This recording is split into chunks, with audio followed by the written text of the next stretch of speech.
Mm-hmm.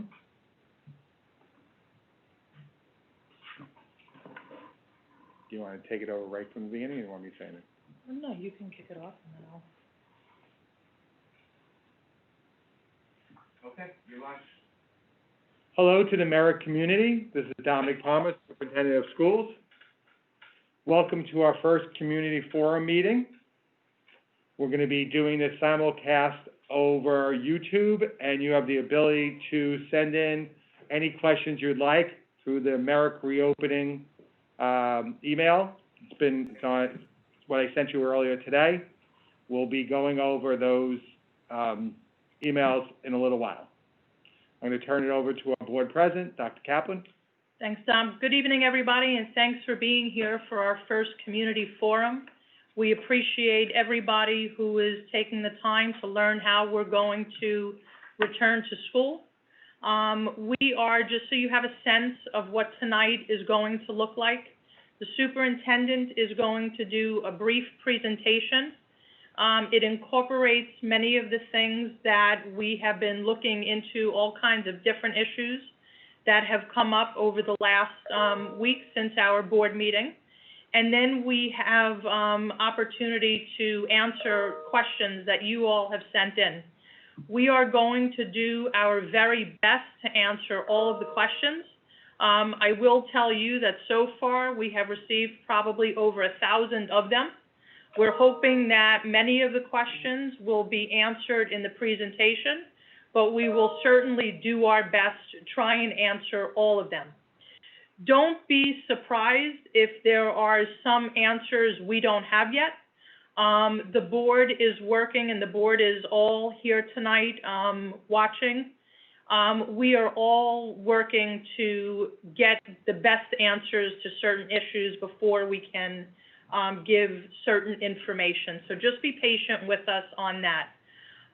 We have set up for Thursday, is it, a community forum for the remote learning program. So during that session, we'll be addressing all of the questions that involve the remote learning program. This session is being taped. It will be available, so anybody who doesn't have a chance to come to a forum will certainly have access to all of the information. So we will get through this tonight. We hope that, you know, the community is going to feel good about all the measures that we're putting in place to make sure that, you know, children and staff are safe. So with that, I'll turn it over to the superintendent. I'm monitoring email. I thank the board and our administrators for all being here tonight. And with that, I'll turn it over to you, Don. Okay.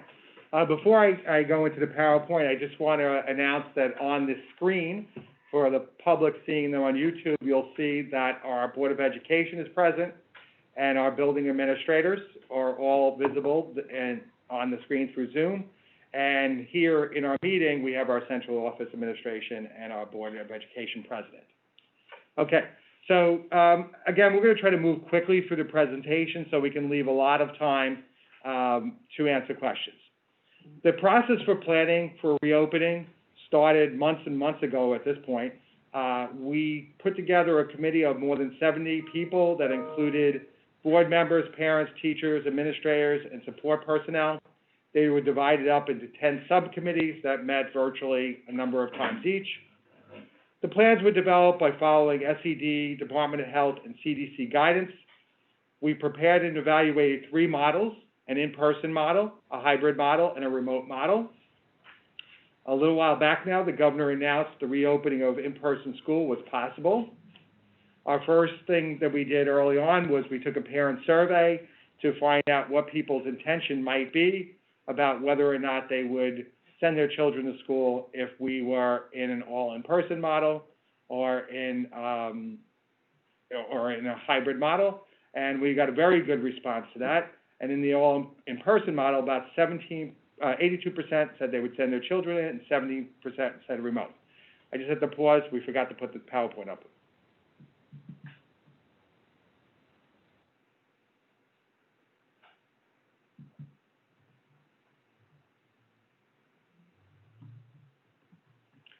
So So it should be on slide 3. Okay, there we go. After a discussion, it was determined that we would approach school to go into an in-person model, where all students and staff will report to school in person within a phased-in opening. We would reduce bus ridership, and we use enhanced safety protocols. We're going to start the school year using a phased-in approach during the first 2 weeks of school. The actual schedule has been sent to you in a previous email, and it is on the website in detail in the PowerPoint from the previous board meeting. It was corrected. Some people had sent some questions. They noticed that the A group goes in twice in a row. That's to balance the number of days A and B are in school, and also then to keep us in lined up with the high school district. So that is correct. It's not an error. Okay, next slide. Procedures and training. Procedures were developed and are still being developed that utilize protocols from the CDC and New York State Health Department guidance. We will be training students and staff on many issues, but that will include and not limited to best hygiene practices, proper use of personal protective equipment, mental wellness and social and emotional well-being of our students, how to appropriately transition between hallways and classrooms, and we'll also be developing arrival and dismissal procedures. Something that I noted at the last board meeting, and I want to reiterate, New York State, the governor put in a travel quarantine order. There are many states and countries, if you travel to them, you must quarantine. It is very important that you do that. As recently as last week, the Nassau County Health Commissioner indicated that probably at least a quarter of the current cases of COVID-19 in Nassau County are from people who recently traveled to another state, one of the hotspot states. So please, if you've traveled to any of those states or to another country, please quarantine for the required 14 days. You can find out the list of states on the State Department of Health website. It's important to note that students who travel to a state on the list would need to start their quarantine on August 25th, 2020. That means they need to be back in the state by the 25th and begin the quarantine. Staff who need to report on September 2nd need to start their quarantine on August 19th. If you are a parent of a student who has to quarantine, please notify your school principal as soon as possible. Staff members will be notifying their principal or supervisor as well. Okay, Jennifer, could you talk a little bit about the health screening? Yes, so as part of the reopening plan, we must implement mandatory health screenings, including temperature checks of students, faculty, and staff to identify any individuals who may have COVID-19 or who may have been exposed to the COVID-19 virus. Screening is strongly recommended to be conducted remotely before the individual or student reports to school. Screening for all students, faculty, and staff must be completed using a questionnaire that determines whether the individual has knowingly been in close or proximate contact in the past 14 days with anyone who has tested positive through a diagnostic test for COVID-19 in the past 14 days, or has experienced any symptoms of COVID-19, including a temperature greater than 100 degrees, or has traveled internationally or from a state with widespread community transmission. The health screening and temperature check compliance will be achieved through the My School Badge mobile app. Staff members and parents will be asked to log in every day before they enter school or board bus to answer the 4 health screening questions and to enter their daily temperature. This information will be submitted to the appropriate COVID-19 safety coordinator, who will be able to view an exception report of all staff and students who are not in compliance. And the safety coordinator or her designee will identify individuals who should not go to school and should be referred to a healthcare provider for further evaluation. In accordance with Department of Health guidance documents, the specific temperature data of a student or staff member will not be stored or recorded, and the district will only maintain records that confirm individuals were screened and the results of such screening, such as pass, fail, cleared, or not cleared. Parents and staff members will receive a registration link to register and download the app, and there will be numerous how-to videos located on the district website. I'd also like to say that during the phase-in period, we're going to be temperature screening everyone who comes to the building. That includes both staff and students, and we'll determine whether that's a practical process or not. So they will definitely maintain the before you enter the building screening done by family and staff members at home, and we will trial out an in-building screening as well.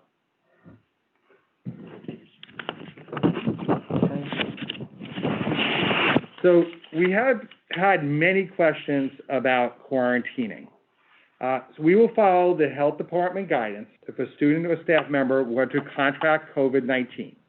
We'll prohibit any employee or student who tests positive, displays symptoms, or has come in close contact with a person who tested positive to enter the school, and we'll send them home with instructions to contact their healthcare provider for assessment and testing.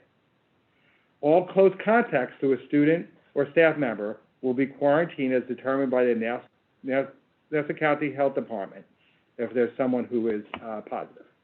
Student education will continue in the event an entire class is quarantined. The classroom teacher will continue to remote education.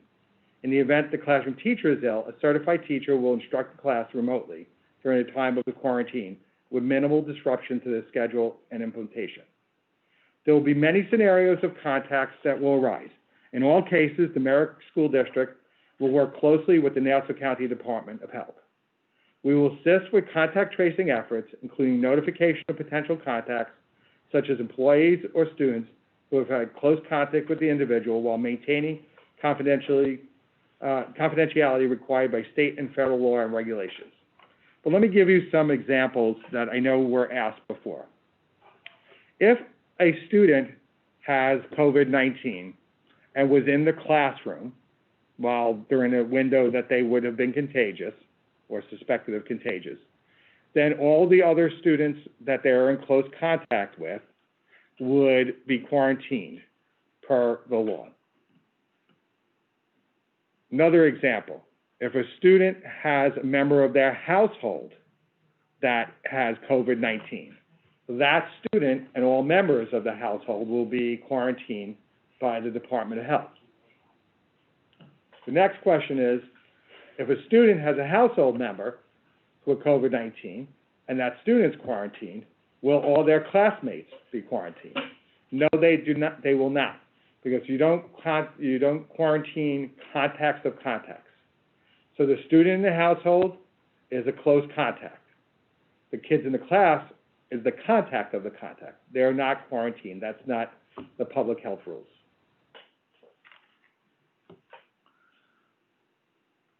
If a staff member becomes ill with COVID-19, all those individuals who are in contact with them would also be quarantined. Okay. Face coverings. So everyone is expected to wear face coverings in school. When 6 feet of social distance is unable to be maintained, students and faculty will be required to wear face coverings. As per New York State guidance, consideration will be provided for students and staff where face coverings would impair their health or mental health, or where such coverings would present a challenge, distraction, or obstruction to educational services and instruction. Now, people have asked, what does that mean? That doesn't mean that if, like right now, I'm bothered by my mask while I'm trying to read, that I get to take off my mask. That doesn't similarly for a student. If it's mildly annoying or just mildly distracting, that's not the case. The provisions are really there for the extreme cases. Those people have a very specific medical condition that requires them not to wear a mask. Those people who would have a significant mental health concern if they were wearing a mask, or students who have significant emotional or behavioral problems that interfere with it. This is not going to be a run-of-the-mill situation where people who don't feel comfortable with a mask get to not wear a mask.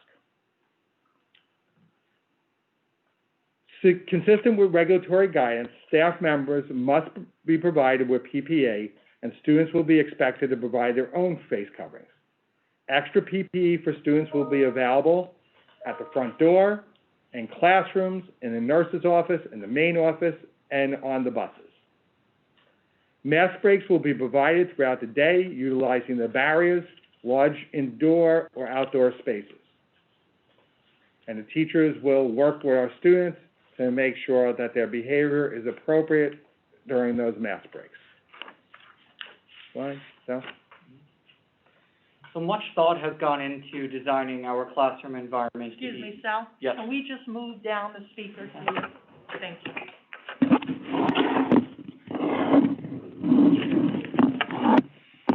It's all going down now. Okay. Okay. So much thought has gone into designing a classroom environment that would be conducive to learning while safe for our students and our teachers. We've designed cohorts of students by class, and these cohorts of students will not mix to the greatest extent possible, keeping our students as safe as possible. Our goal is our full implementation of our current curriculum. Individual desks will be placed in each classroom, and a minimum of 4 feet apart from center of student to center of student will be maintained throughout the school day. We have limited both classroom and hallway transitions in order to keep our cohorts of students together. Go.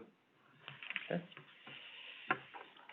In addition to our steps taken within our classroom to maintain student safety, each student will have a desktop 3-sided barrier.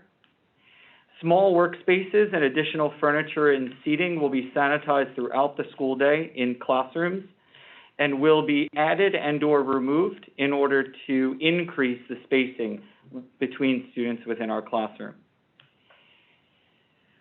Areas within the classroom, such as cubbies, such as our laptop carts or any communal space, we will either make decisions on a classroom-by-classroom basis to utilize those spaces with proper procedures and protocols, or find another way for students to access the necessary materials they need in order for to continue their learning.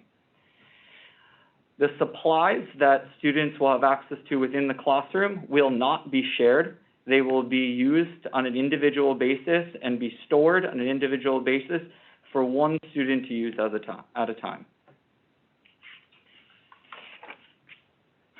Students will not be transitioning many times during the day. They will be leaving their classrooms to attend PE.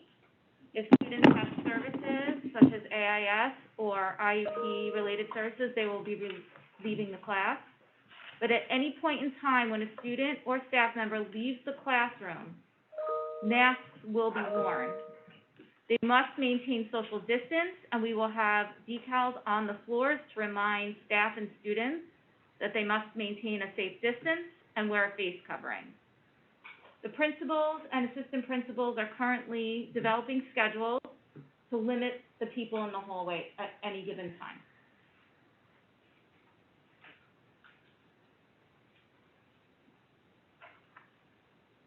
Our lunch and recess will be 60 minutes. As you probably are aware, it used to be 45 minutes. We have elongated that to 60 minutes to allow for proper transitioning and for proper cleaning in between groups. Each building is currently developing schedules and safety protocols to enable students to eat lunch in the lunchroom as often as possible. At this point in time, all students must bring in lunch and snacks from home. The PTA lunch program has been suspended for the months of September and October and will be reevaluated after the start of the school year. Students are asked to also bring in a water bottle each day, and it can be refilled at bottle fillers located throughout the school. Students will have the ability to play outside for recess every day as the weather allows, and outdoor spaces will be designated and utilized for snacks. Each grade will be assigned for an outdoor space so that they could take mask breaks and utilize it for other breaks during the day. On inclement weather days, large indoor spaces will be utilized for breaks. Students will receive special area instruction every day. They will have PE inside the gym or outside during nice days.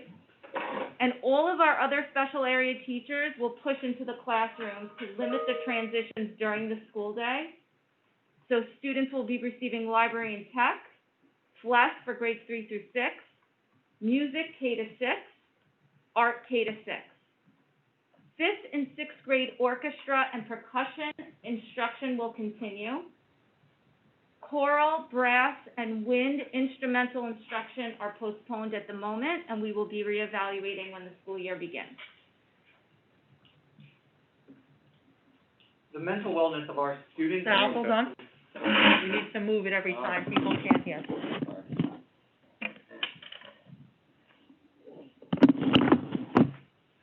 The mental wellness of our students, our staff, and our families, it has always been at the forefront of planning within the Merrick School District. Our Merrick mental health team, comprised of district administrators, building administrators, school psychologists, school social workers, our behavior analysts, and district school counselor, have been meeting regularly since the emergency school closure, and they've continued to do so on a weekly or bi-weekly basis throughout the summer in order to prepare for the return of our staff and our families and our students to our school buildings. This team has curated resources that they will provide to our teachers in supporting our students. They've curated resources that we will be sending directly to parents and that we will be using with students in our classrooms. In addition, we've developed a group of teachers in conjunction with our mental health team who are developing lessons and resources in order to implement lessons directly during that first month of the school year. Similar to past years, our mental health team is readily available in all of our buildings to support our families, our students, and our staff on an ongoing basis.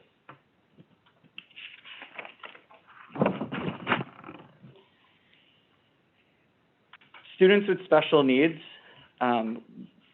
we are going to continue to provide their services in accordance with their individual education plan. Academic intervention services will be determined utilizing multiple measures similar to past years. AIS and non-integrated special education services will continue to operate in a pull-out model to maintain the integrity of our support programs. In these spaces, additional tabletop barriers have been purchased, and we will implement a transition procedure in order to maintain the safety of both students as well as staff within our school building. During those times, we are going to do our best to maintain our cohorts of students when designing our pull-out AIS and special education instruction. During the first 9 school days where we are implementing a phase-in transition plan, students in small classes will be in person on a daily basis, beginning on that first day of school. In addition, according to student IEPs, mainstreaming will continue to occur for those students who will go in and out of various classrooms. And in those cases, there will be additional safety and health measures in order to maintain our safety protocols in multiple areas.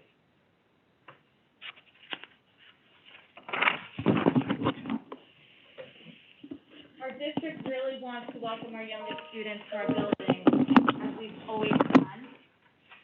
We're going to provide you with an opportunity so that our students, our youngest students, could see our classrooms before the start of the school year. We are investigating opportunities for that. We are still working with the school building principals and assistant principals to create a schedule that will be the safest for our students and our families prior to the first day. We will let you know as soon as we have specific information regarding how and when that will occur. And I just also want to mention that the building administrators have drafted the beginnings of a orientation plan for kindergartners. It'll be part of our administrative meeting discussion tomorrow, so in the near future, look forward to, if you're a kindergarten parent, look forward to some information about that. Okay.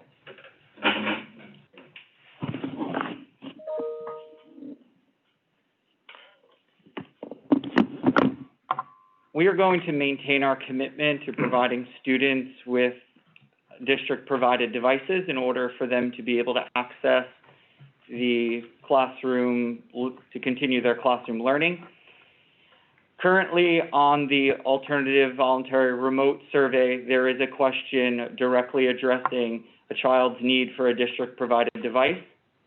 A following survey will go out to the remaining of the Merrick community, investigating whether or not they require or their child requires a district-provided device. For those students in need of a device during our phase-in transition plan, they will have an opportunity to take the device home with them on the first day of school. That device must be returned in subsequent days because we do not have additional devices in order to provide students with 2 and 3 devices. So once we've established need, we will create lists for our buildings and allow those students who require technology at home during those first 9 days of school to take technology back and forth from school with them. For those students who require or would require a device after that time, if we were to go to a full remote program, we will also be gathering that information, and we will set up a way for parents to pick up devices in a very quick turnaround, very similar to how we did it in March, as well as on an ongoing basis as need arises.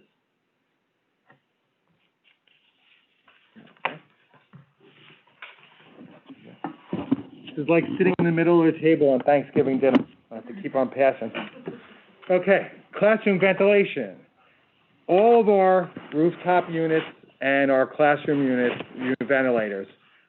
Bring in significant amounts of fresh air, and that's how they exchange air in the classroom, and that's how they improve upon the air.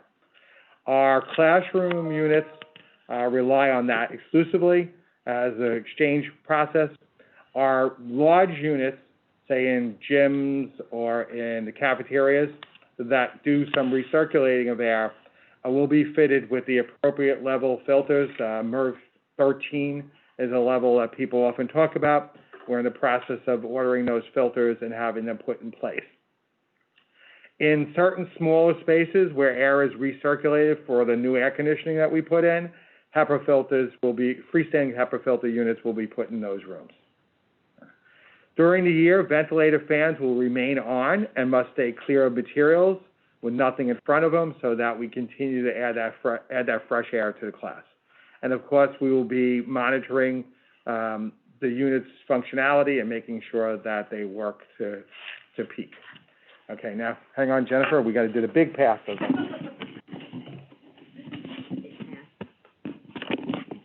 Alrighty. Transportation. We are encouraging all parents and legal guardians to drop off or walk students to school to reduce the density on our buses. After analyzing the transportation survey results, we are planning 1 child per seat, with household members expected to sit together. We are rerouting and reconfiguring existing bus runs based on past ridership and survey results.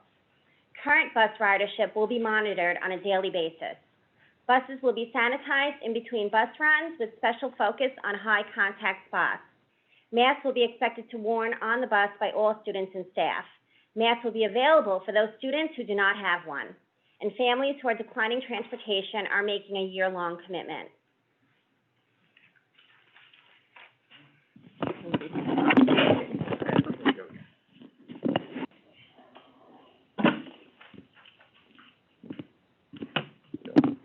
So for those families and students who are unable, who are uncomfortable to attend our in-person instruction program, we are currently offering an alternate voluntary remote learning program.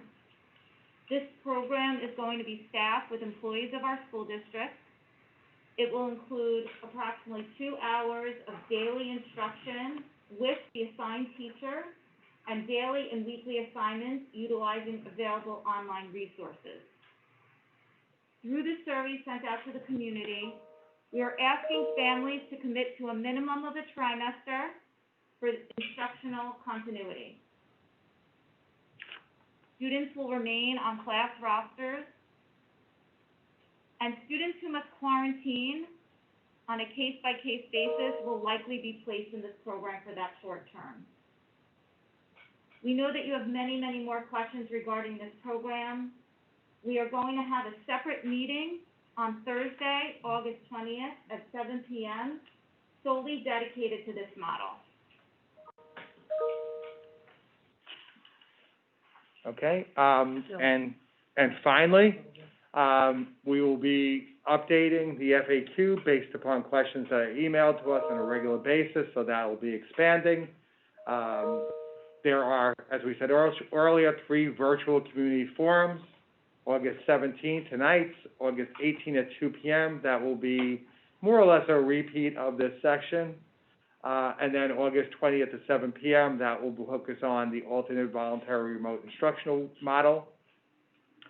All these sessions are recorded and will remain available on YouTube for some time for you to view after if you had any questions or concerns that you think you missed.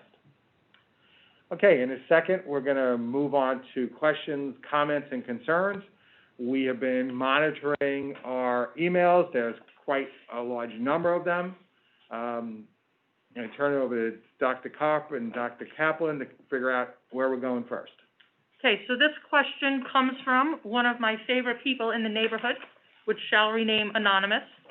Will it be necessary to take my child's temperature daily before school and record it in an app? Will my child's temperature be taken once they arrive at school? So the answer to that question is yes and yes. I guess it's 2 questions. So yes, you must take your child's temperature before school, enter it into the app, because of course it's really important that before your child even enters the school, you basically do the screening. In addition, during the first 2 weeks of school, we're going to try out some procedures of taking the temperatures again, second time, you at home first, us after, on everybody who enters the building, and we're going to see how well those processes work out. Okay, thank you. During recess, outside or inside, when students are not wearing masks, how will social distancing rules apply? So whenever students are not wearing masks, social distancing rules apply, whether it's inside or outside. Thank you. Okay. That covers this question as well. Can children wear a face shield instead of a mask? No, a face shield is insufficient. A face covering, and we need to be careful about our wording. It's not a face mask. These are face masks. Jennifer Buscemi has on a face mask, more of a surgical type. Those are face masks. Face coverings also include bandanas and then other items that go up to your face and place a barrier in between. Those are all within the CDC guidance for face coverings. Face shields do not cover the mouth and nose. They're not sufficient. In a case of an individual who, for medical reasons or emotional behavioral reasons, cannot wear a mask, we will encourage backup strategies such as a face shield. All of our staff have been issued both face masks and face shields.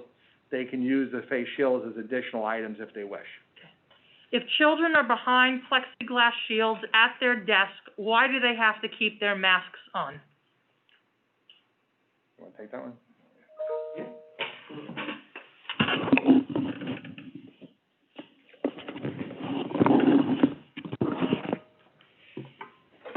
So the masks are our baseline level of safety precaution. Within a classroom setting, we understand that students are going to need to take mask breaks and or need to readjust their masks at the same time. And that is why the classroom barriers and desk barriers are there for an added layer of precaution. In the state guidance documents, a mask is a baseline level of safety, and then it is either 6 feet or a desk barrier. So in many places, we are approaching 6 feet. However, we felt as though it was appropriate to purchase a desk barrier for each student. Okay, thank you. Who will be monitoring the completion of the health screenings prior to entry? The ultimate monitoring of the health screenings will be the building administration. Okay, and where will masks be kept when children are outside on mask breaks? The exact details of that have not been worked out. We assume that there'll be a process of having kids' masks kept safely while if they're not wearing them. Okay. Can we put the, thing back? As a current walker, I am curious, are we still allowed to drop off by 8:15? No. We're gonna be, restricting the entry to the building because we won't have that, luxury of having a place for students to stay, and stay, socially distanced. How will pickup work? Worried about car traffic and congestion? I think we're all worried about car traffic. It didn't take a pandemic to create traffic in, the Merrick schools. It is probably one of the big issues, that we will face come the fall. The building administrators are all working on arrival and dismissal plans using multiple points of entry. We're gonna still maintain physical safety as much as possible. We're hoping that some of the improvements that were recently done, or actually it's still in process at Birch and Lakeside, and were done last year at Chadton, help a bit with that. And as we get closer to the start of school, the building administrators will be sending out arrival and dismissal plans. Thank you. Will there be any additional mental health support services set up to help support children?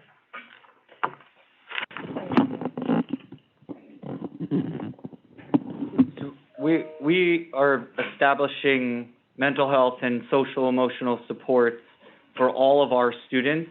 We will be sending out a student survey as well as a parent survey to gauge need. However, very similar to the way the Merrick School District always has operated, if a need were to arise at any point throughout a day, a week, a month, a school year, we are prepared with our current staff to respond to it, to support parents in better understanding their children's needs, and supporting our classroom teachers who the students are mainly with in also supporting that student's need within a classroom. And I'm very proud to say that our mental health team is really the leaders in the county in this area. Our mental health team basically participates in all the county-wide forums on mental health and basically lays the foundation for things that other school districts begin to do. In fact, two of our staff members did one of the presentations recently for the Nassau County BOCES Mental Health Consortium. Andrea McCabe, one of our teachers, and Karen Alamo, who is our school counselor. Okay. Can you go into detail about the quarantine procedures? If a student or teacher tests positive, does the whole class quarantine or just the positive student teacher? So this process is done with the County Department of Health to determine exactly who will quarantine. You'll find on our website there's a couple-page-long document about contact tracing and testing that talks a little bit about more of this, and also reference a document from North Carolina, which has really seemed to have done a great job in how to do some decision-making. But the short answer to that question is that anybody who is considered a close contact to someone who is contagious, who has confirmed illness or is suspected of the illness, would be in quarantine. Close contact, public health rules suggest that that is 6 feet or less than 6 feet of distance for more than 15 minutes. So in a case of someone in a classroom, and I think I kind of said this before, the classmates would all be quarantined.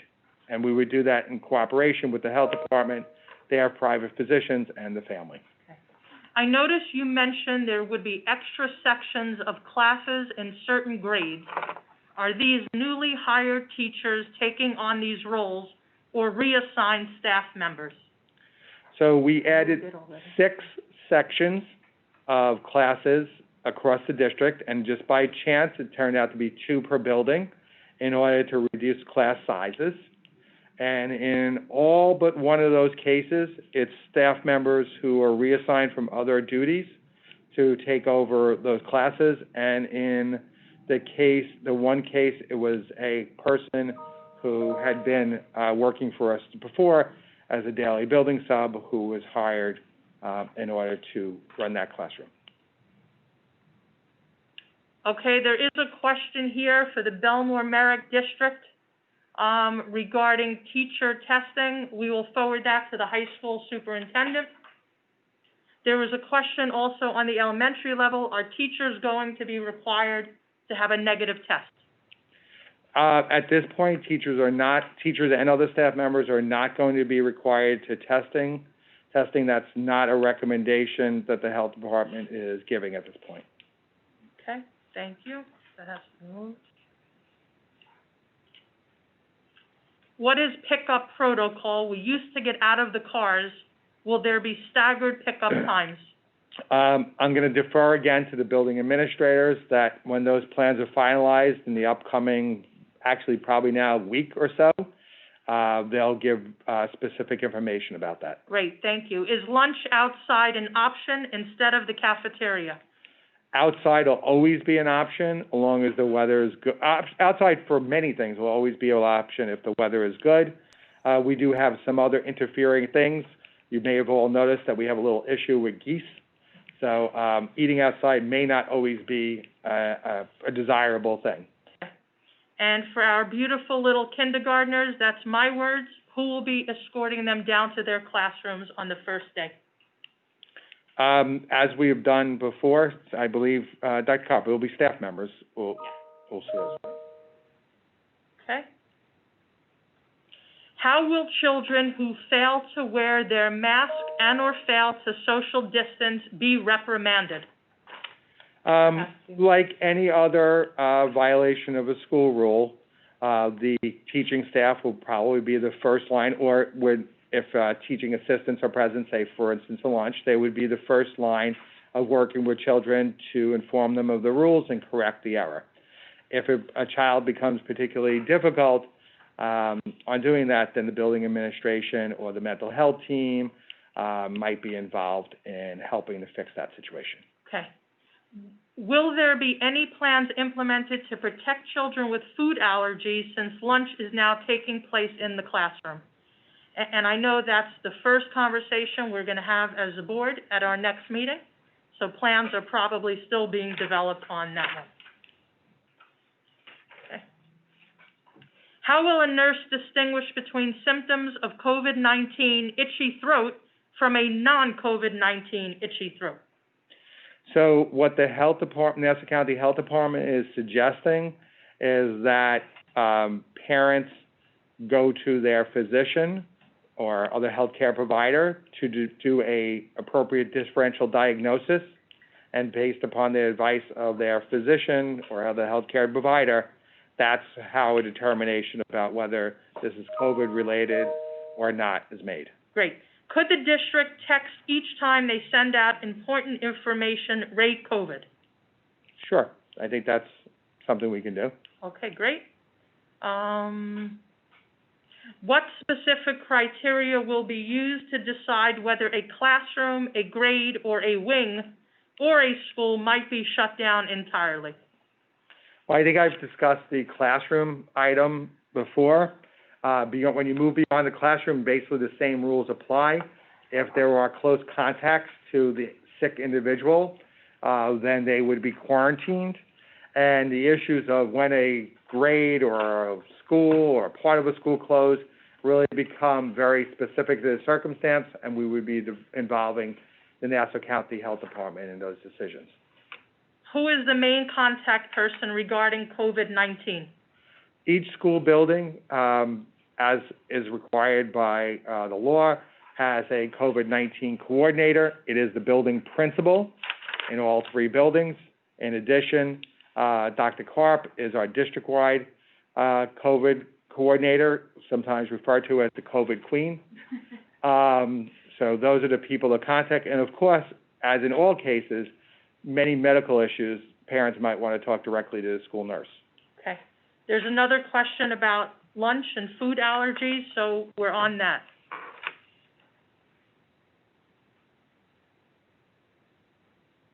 If a student or teacher is unable to wear a mask, will you be notifying the parents in that classroom?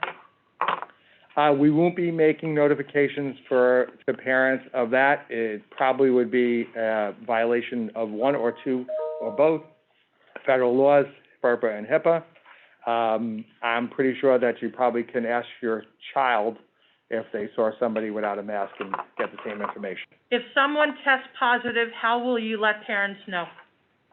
If there's a positive case, there'll be a generalized email that goes out to the building that indicates that we have a case in the building, that if your child is in close or proximal contact with the individual that was sick, that you'll be contacted by the contact tracers of the Department of Health. But the letter also indicates some general information about COVID-19, just to keep people in tune to looking for any concerns. Okay? And if we need to report a COVID-related situation, who do we inform? The nurse, the principal, who? Yes. So I think you can inform either one. As I said earlier, the principal is the COVID-19 coordinator in the building, but I think it's also perfectly appropriate to speak with the nurse in those cases. Can the kids leave the classroom to go to their specials? Okay, one of you want to take that? Yes, sir. The students will be leaving their classrooms for PE, and they will be having PE either outside or in the gym. But all of the other specials will be pushing into the classroom to limit hallway transition during the school day. The children that have an IEP and get taken out of class, will they still get taken out of class for their one-on-ones and small groups? So we are going to continue to provide the services as recommended per the Committee on Special Education. If that requires one-on-one service, we will do so to the best of our ability, keeping both staff and students safe. If that requires a group setting in order to achieve goals as per the IEP, we will also honor that. We will do so in appropriately transitioning students with safety measures and protocols. We will make sure there are also cleaning and sanitizing protocols before a student enters a small instructional space, as well as after he or she leaves that small instructional space. We are going to do our best to maintain that small cohort to the greatest extent possible when planning those special education or AIS services. Okay, thank you. Are students supposed to bring all of their school supplies plus the additional supplies to school on the first day?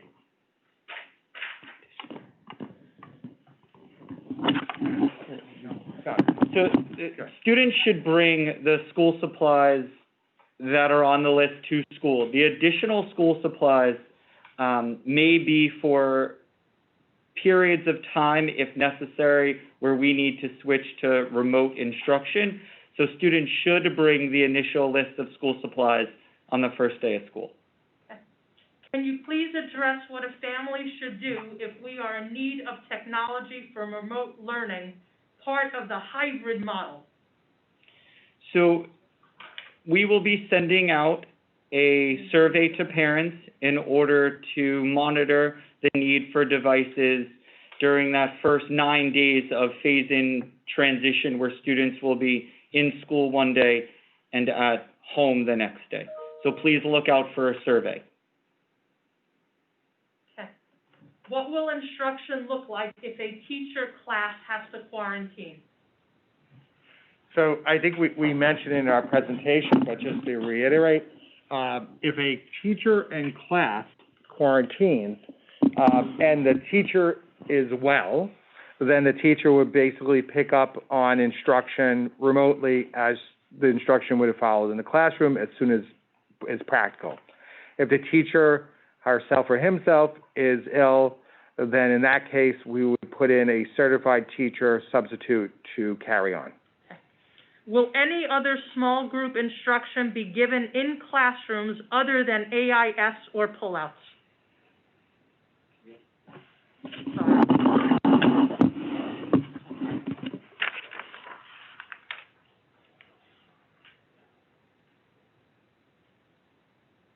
So there will be small group instruction within the classroom, where the teacher will create, opportunities for students to work with the teacher.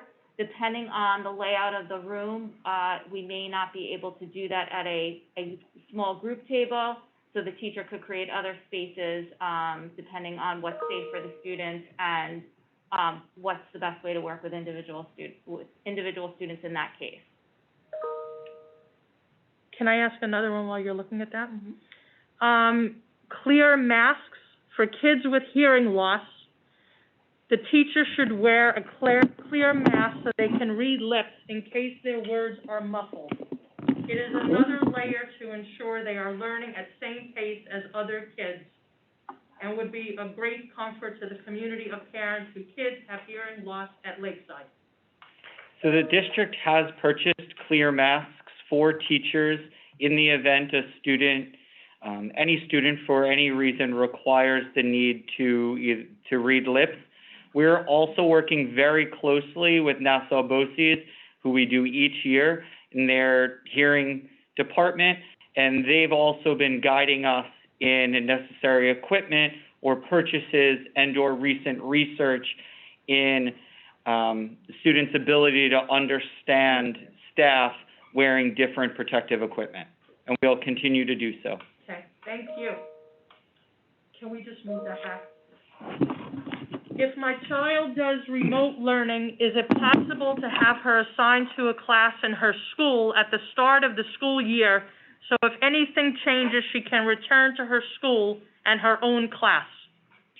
So, actually, where we're signing students, who opt into the virtual, the alternate voluntary remote program is still under discussion. One of our concerns is that as the ground changes during the course of the year, we're not sure that would be a good idea to have those students locked in particular classes, because as students return at different rates, that might not make sense. The other piece is that we really are strongly encouraging parents that the commitment is a trimester commitment. It works best for planning for everyone, including the individual child. Okay. Can you give a little overview of the first 2 weeks while we're in the transition phase, what the day will look like? Sure. Want to do it? So, the first 2 weeks, specifically the first day, all students will be reporting. Half the students will be reporting in an AM session, and the other half of the students in this class will report in the PM session. There will be cohorts A and B, and we will start with B cohort on the second day of school, which is September 9th, and that is so we are in line with the high school district. We will have the B cohort on September 9th, the A cohort on September 10th, and the B cohort on September 11th. On Monday, we're going to start again with A, then B. The high school district has a virtual learning day on that Wednesday, and so we are going to bring our A students in. But to stay in line with the high school district, we're bringing our A cohort in again on Thursday. And we will finish the week with the B cohort. This accomplishes two things. One, it allows all of our students to come in the same amount of days, which is 4 days each cohort, but it also keeps us in line with the high school district. So for families that have kids in both school districts, they will be on the same schedule. Fantastic, thanks. I moved us. Could you talk a little bit about the ventilation system in the buildings? Sure. In the presentation, I mentioned a little bit about it, but the new heating and air conditioning we put in has obviously, as we would hope, highly efficient at pulling in air. It and that's why we're gonna keep those fans on, and it'll bring in air. There was, I think, in the question, something about windows. Of course, windows can be open where it's appropriate. And then another piece in there was about fans. So interestingly, the Nassau County Commissioner of Health said that there's really no scientific evidence to either support or detract from the use of fans, that there doesn't seem to be any clear evidence that one way or another is better. So hopefully that our new air conditioning system, which we're feeling the comfort of it right now in the Lakeside Library, it's actually quite nice. They were complaining it got cold before. Works very efficiently, and we'll be moving ahead with that. Okay. Some other districts aren't allowing backpacks or lunch boxes. Do we have any restrictions? We have no restrictions on that. Okay, if a student is exposed to COVID outside of school, asymptomatic, but gets tested out of precaution, does this student need to stay home until the results are in? I'm not going to answer that question directly because there is definitely very specific guidance on that, which I don't know off the top of my head. Okay. But that guidance is quite specific about how that works. And then I want to read this one. Let's say Jen in third grade tests positive. This class has to quarantine. Yes? Yes. Her classmate Bobby has to also quarantine. Does Bobby's brother in first grade need to quarantine also? No, because that's a good example of contacts of a contact don't quarantine. Okay. Will teachers be... Let me just say that. I'm sorry. So if Bobby does get sick then, if I got to remember the names correctly, if Bobby does become symptomatic, then Bobby's brother, as a contact of a symptomatic person, does quarantine. Okay. Will teachers be allowed to roam around the room, or will they remain in one section of the room? Teachers can do their best to teach from wherever they feel comfortable teaching. Okay. Remember, everybody will be having a mask on. If a student has a one-on-one aide, will that aide be socially distancing or allowed to be in closer contact?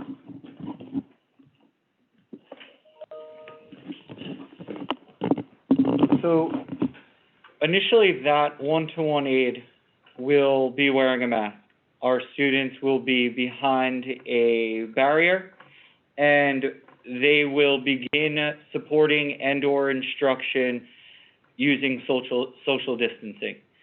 If the student requires the one-to-one aide to be closer for instructional purposes, there is additional protective equipment that staff and students have access to maintain safety.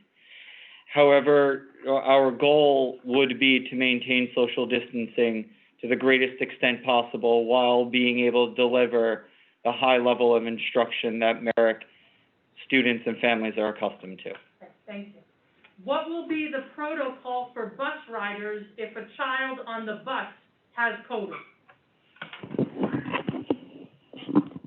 It's the same, because really the concept here is contacts of a symptomatic individual are quarantined. So same thing would happen with their contacts on the bus. They would be quarantined, take it the next step. Those kids who are on the bus, their contacts would not be quarantined unless one of those other children became symptomatic. Great. Will twins be placed in the same class or in separate classes? So traditionally, we don't place twins together past the earliest of grades, but in this circumstance, we have already answered some parents who made that request, and the principal would have that discussion with the parents if it's deemed appropriate in all the ways, because it does nicely cohort children even better, because the same kids from the same household would be together then. Can you change your model of schooling after the first 2-week transition period without a formal request? Next part. Yeah. You want me to? Can you change your model of schooling after the first 2-week transition period without a formal request? So you do need to make a formal request to your principal If you want to change the model, so if you're in person and you want to go to the remote program, you need to put it in writing to your principal. We are going to accommodate families on a case-by-case basis based on availability and space, but we are going to do the best we can to do that. For parents that want to go from in-person to remote, same thing. You need to contact your building principal, and we will work with the individual family and make sure that we get them what they need. How many students max are allowed in an in-person class? We haven't set any max on the number of students. We worked with the issue of social distancing. I think our classes have been reduced to approximately 20 at the top now, across the district. What is the process to opt out if we decide to go full remote? I am assuming that... I'm assuming that means if they want to go voluntary remote. Right, so if they want to go to the voluntary remote, they've got the survey in their hands, or on their computer, I guess is really more realistic. Right. They would just complete the survey that indicates that they want to go to a remote program. Okay, there's a study that bandanas and neck gaiters are not as effective as surgical masks. Are we going to be allowing those? We follow the guidance of the CDC and the New York State Department. If they deem, the New York State Department of Health, if they deem that that study warrants changes in procedures, we will change accordingly. Okay. The playground equipment is considered an extremely high-touch area. How will the equipment be cleaned before and after use of each class? Okay. I just want to backtrack because I got a text message from one of our principals. There may be a class of 21 in the school district, and also remember that's before any of the students go into the remote program. In terms of the playground will be cleaned daily. We've acquired electrostatic cleaning equipment that's recommended for those outdoor purposes. Will temperatures be taken of students and staff members on a daily basis? The answer still is yes. For the first 2 weeks, we will trial out that process and see if it's effective. Okay. What type of disinfectant will be used in a classroom and surrounding areas? So we use disinfectants that are on approved lists, and I can't remember if it's an EPA approved list or a CDC approved list or both. I believe it's an EPA approved list. These are disinfectants that are deemed appropriate as antivirals and also appropriate for the school setting. Okay, I think I may have asked this, but I'll ask it again. Where will students put their mask during mask breaks so that it doesn't fall on the floor and get dirty or touched by others? Specifics of that have not been agreed upon. Okay. How will you be handling after school as far as mixing groups and so on? The before and after school program is an independent program. It's licensed on the Office of Child and Family Services, so they have very specific rules of their own. Right now, the goal is there's not enough children in that program to cohort by similar to our classrooms, but the director believes that she will successfully be able to cohort by grade levels. So we will be mixing some children, but not all in for the whole building. Can we implement the usage of bathroom monitors? I am concerned that the younger kids will not remember to maintain social distancing. Our administrative teams will be looking at how to appropriately supervise hallways and bathrooms as we move forward. Will the classrooms have screens to allow fresh air and keep bugs out? So as I said, the main source of fresh air is the unit ventilators that pump air in, and we do have some windows in each classroom that have screens. What are the dates for the trimesters? We'd have to look at the district calendar. Generally, the first trimester ends around Thanksgiving. The second trimester generally ends mid-March, and then the third trimester is the end of the school year. I don't have exact dates. Okay. And will there be barriers between students during lunch if they are in the lunchroom? Students will be distanced 6 feet or more, so there will not be barriers necessarily in the lunchroom. What does in close contact mean exactly when it comes to quarantine? Is it the number of feet?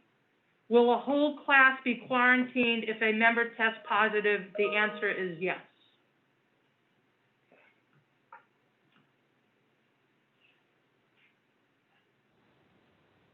Will kids have their own desks for the year, or will they be switching seats or sharing seats? That's the first time that one came up. So I would assume that kids will not be switching seats, but if I guess the next questions beyond that is if they do, the answer would be that we would thoroughly clean the desk before anybody else goes in the desk. If a student travels to one of the high-risk states during the school year, can they utilize the homeschool model for the 2-week quarantine?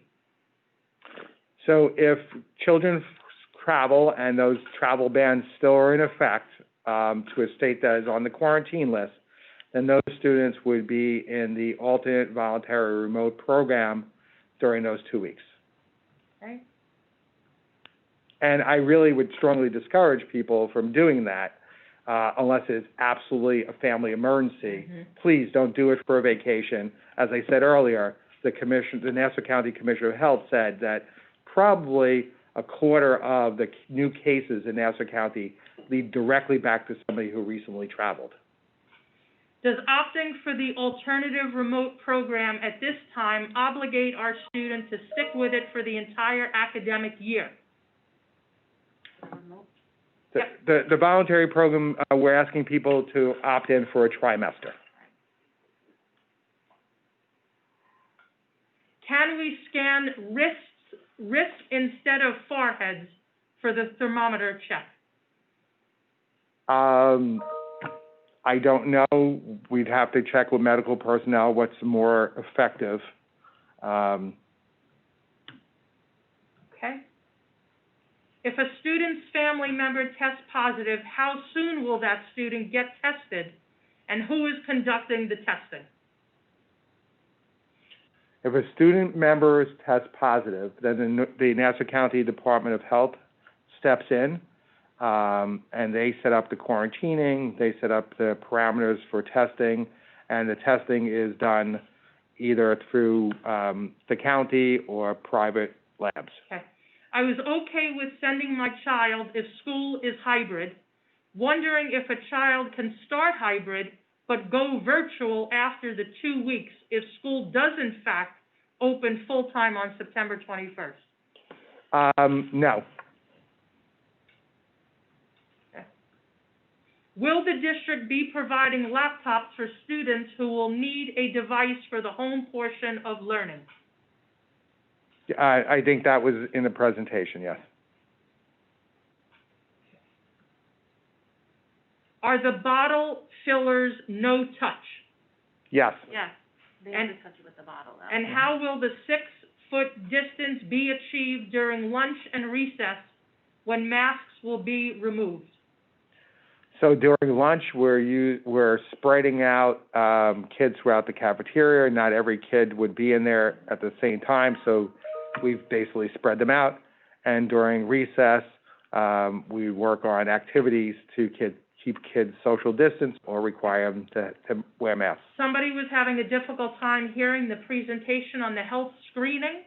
Who will be monitoring if a child has completed the health screening on the app prior to entry? I think we answered that, but... The building administration would be responsible for that. Great. What does it mean that a teacher will touch base on the remote days?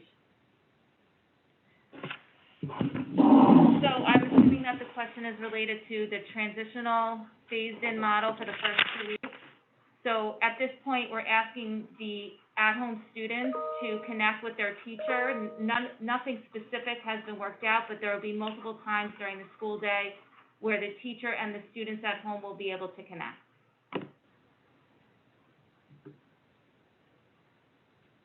Will there be any sort of screening done for incoming kindergarten students? The kindergarten students, like all the other students in the building, will be screened with our NWEA and our GOI and our FNPs. We're going to first get to know the students and make sure that they are okay before we do any kind of testing at all, but we will have some screening measures in place when it is appropriate to do so. I am confused by the statement about returning devices to school. My son has his own devices for home. Does he need to bring a device to school, or will he get one while at school? I'll do it, so we don't have to pass it. No, we are very fortunate in, this community that we have one-on-one computing for every single student.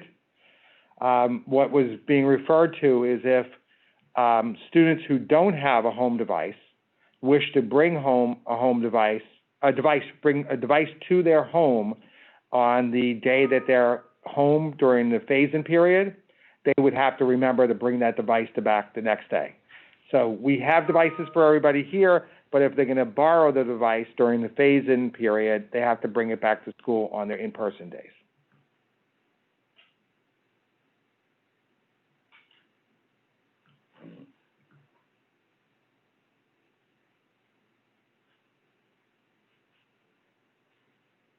What will the remote days be like in the hybrid model?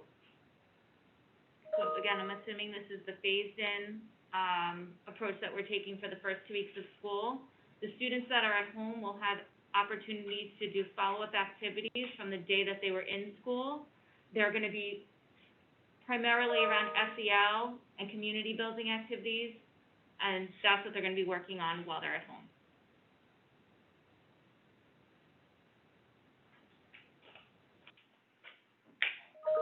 I'm just going through and finding questions that we have not addressed.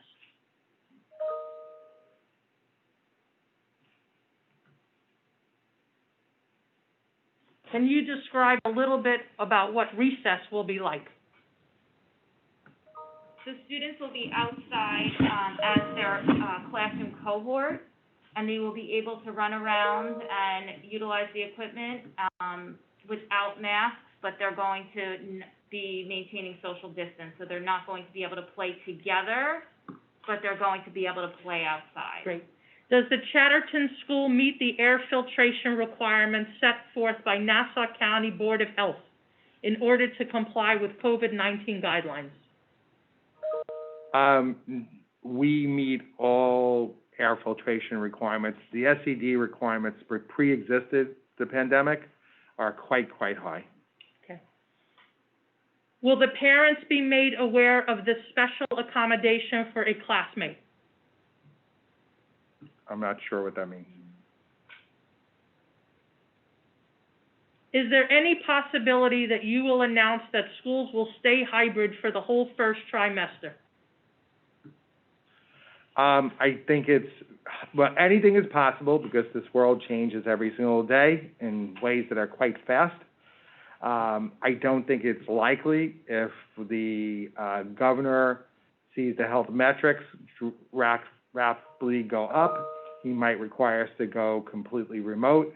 And I think similarly, we would have to see some difficulties here, and most likely that would bring us to a remote program, not to a hybrid program. On the days off during the first 2 weeks, is there live teaching, or can they work on assignments when I get home from work?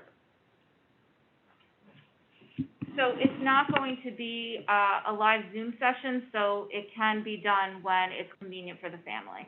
No, and the question was a phase-in The day, right? phase-in. Yes. Yeah, so there'll be live sessions with the class, but there'll also be assigned Well, work. there'll be, there'll be check-ins. So the expectation is that students will be on live with their class while they're home, and in addition, there'll be work assignments. The assignments could be on, right? Okay. You just mentioned declining the bus program is a year-long commitment. That is a new update, as I was under the impression this was only for the first semester. So, We're not gonna be able to hear you, John. So there was confusion, and it was completely my fault.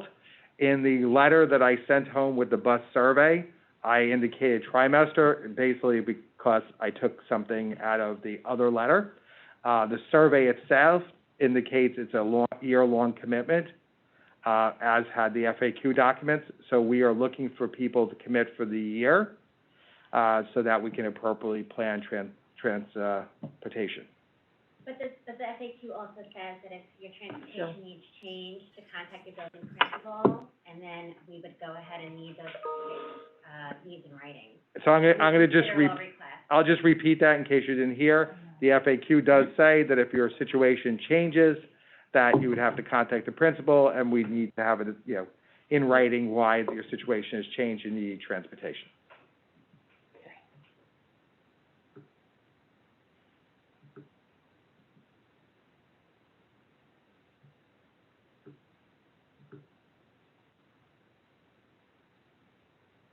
If we choose to keep the kids remote for the first trimester and then decide to send back after, will the bus be available?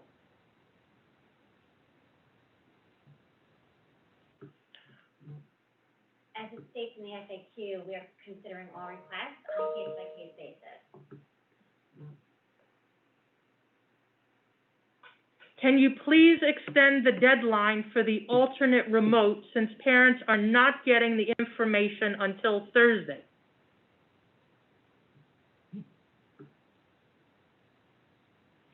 I think any parent who needs a little more time can contact their building principal, but it's important, we're running out of time before the start of the school year for us to get most of the information so that we can plan accordingly.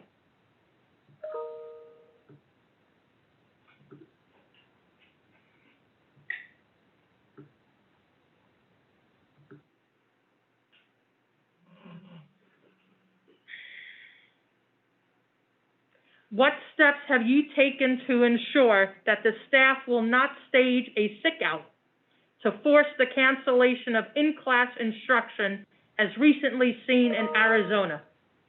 This is in Arizona. This is Merrick. We have highly dedicated staff members The best. who want to be back here if appropriate safety precautions are taken. I have individually had accommodation meetings with people who have health problems, who need special accommodations, and almost to a person, they were insisted that their most important thing was to get back to their school.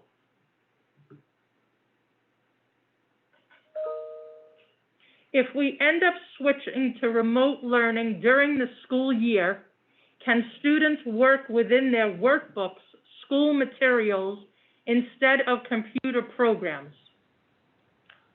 I think if we are in a fully remote environment, there'll be a blend of both. Yeah, that is true.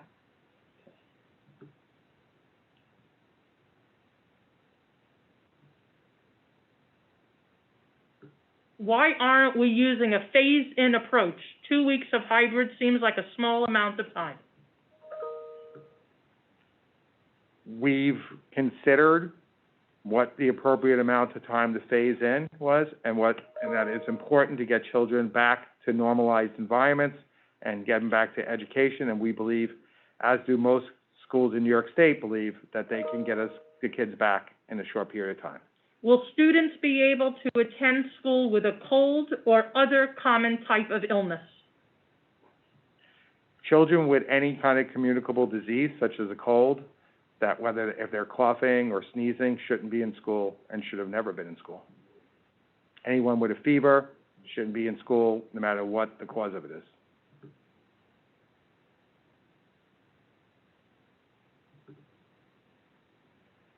Will we be notified immediately if there is a confirmed case of COVID in the classroom? Basically, it's when we know there's a confirmed case, we will be putting information out to the family. And can we pull out our child if we feel as parents more comfortable? We'll review every individual request.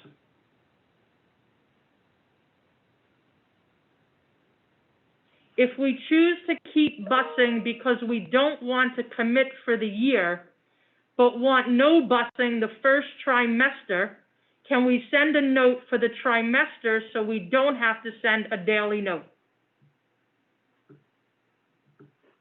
I think we're gonna consider, what other options there are right now, and we will include that in a revised FAQ.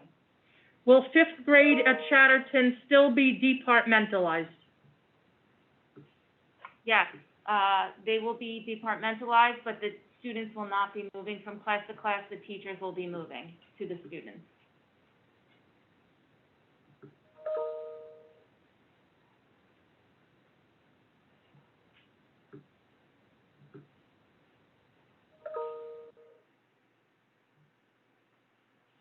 $50 children for alternative learning amongst the 3 schools per grade does not seem to be enough. What number of students will be enough to have another teacher assigned so more children can join the mode of learning?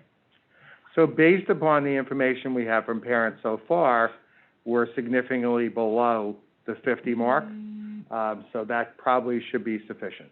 And I just want to, this is live, people are sending in questions, but if the questions have already been addressed, I might pass over them to get through some things that have not been asked before.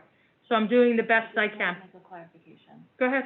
I just want to make a clarification on the departmentalization. Fifth grade at Chatterton will not be departmentalizing. They will be a cohort model, but the fifth grade and the other 2 buildings will be departmentalizing.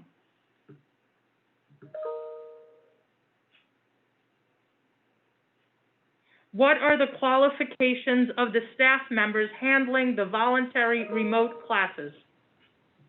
So the teachers who will be teaching within the voluntary remote staff program are certified teachers who are employees of the school district.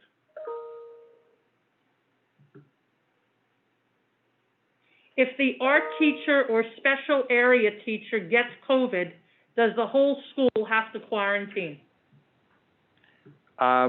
It would probably be more related to when did the health department decides the infectious period started, and then those individuals who were in close proximity to the teacher would likely be quarantined by the health department.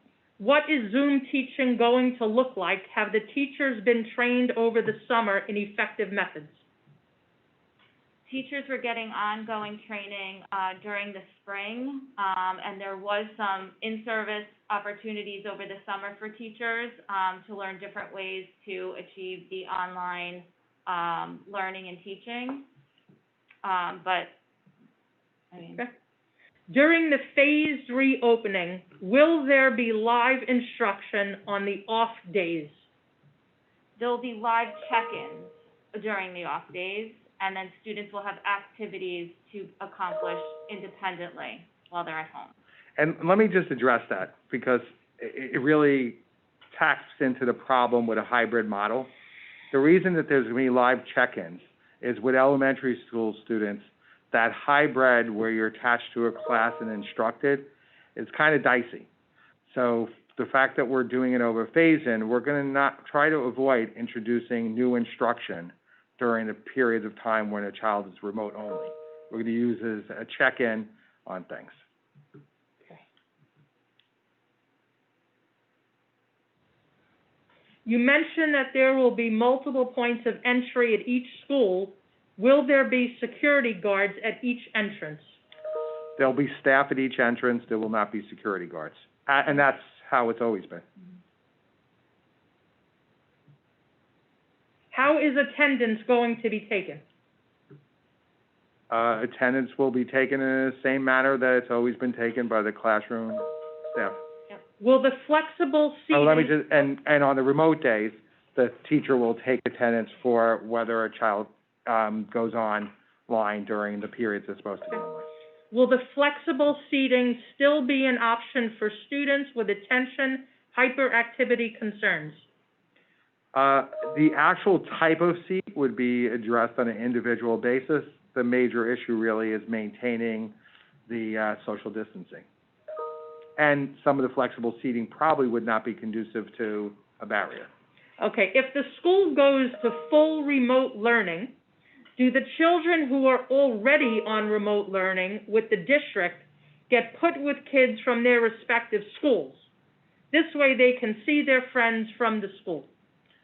So the most likely scenario, and I am hedging because things can change at any point, the most likely scenario is if we go into a full remote model that's going to last, not just a brief period of time because we're quarantined or there's a temporary situation, but a lasting one.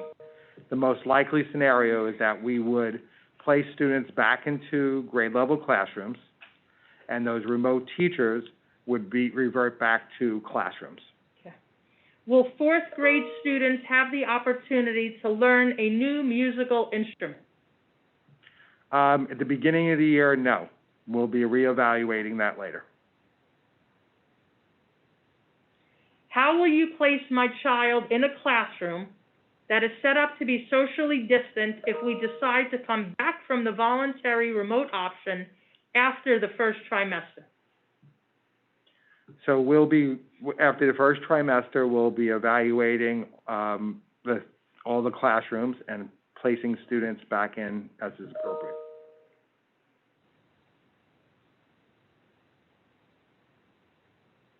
I know you spoke about using sprayers outdoors, but will electromagnetic sprayers be used at night to clean the classrooms and building? Yes. Will high-traffic areas such as doorknobs, faucets, etc. be extra sanitized during the day? Yes.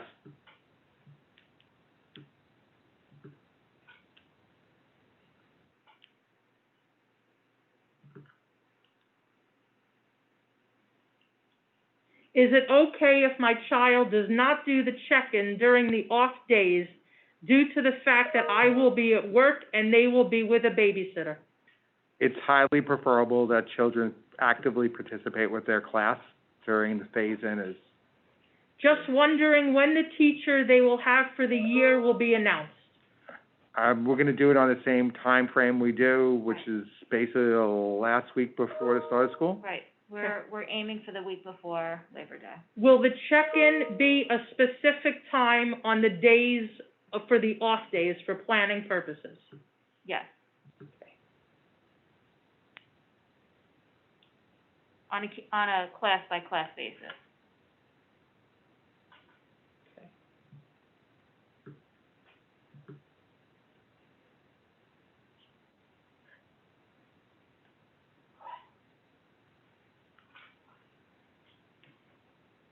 Why September 21st for the back to 100%, back to school? What about that date makes it safer than the previous day of education? The target date of September 21st wasn't anything about that day being safer. It was to do a phase-in for children and families to get a little comfortable with the buildings, and also for us to test out and train our children in the protocols with reduced numbers of kids in school.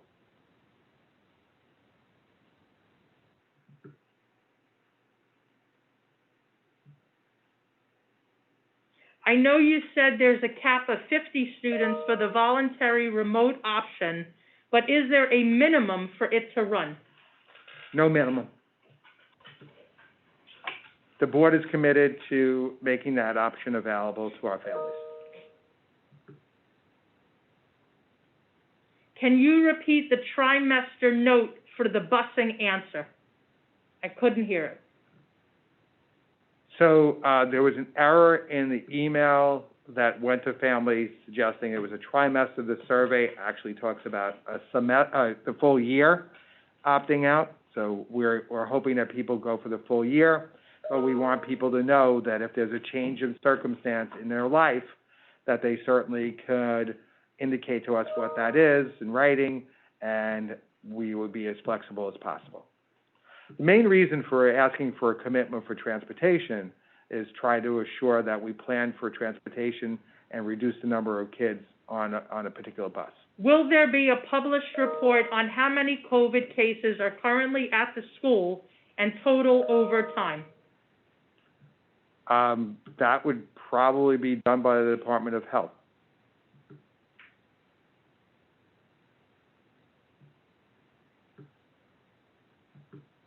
Food allergy questions, we're going to hold off until the board has a chance to discuss the policy. which will be at our next meeting.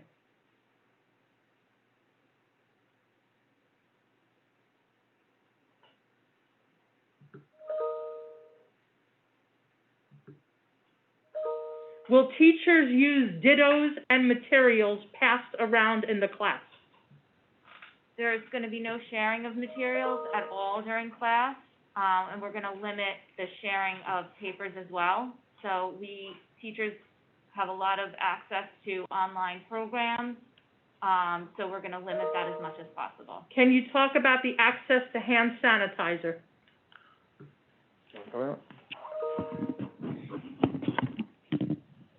So hand sanitizer will be made available in all instructional spaces. That includes a child's classroom, a small instructional space, the lunchroom, anywhere students will enter and exit, we will have available hand sanitizer.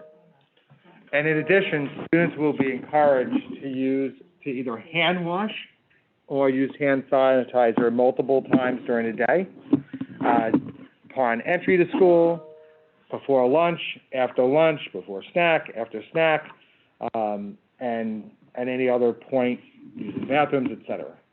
Is there a cap on absences for students this year? There's never been a cap on absences, No, but ever. the state does monitor excessive absences, so we still have to report them to the state. Right. Why wouldn't I select the bus transportation and just not use it for the first trimester or until I feel comfortable? So we'd hope that people wouldn't game the system, because we're gonna use that information to plan for transportation. If we have too many people planning for transportation, we're gonna have some significant difficulties. So we rather have accurate information from parents about what they're doing.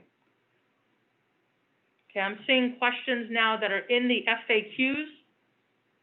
So I'm just going to ask people to make sure that you look at that again if I don't address your specific question.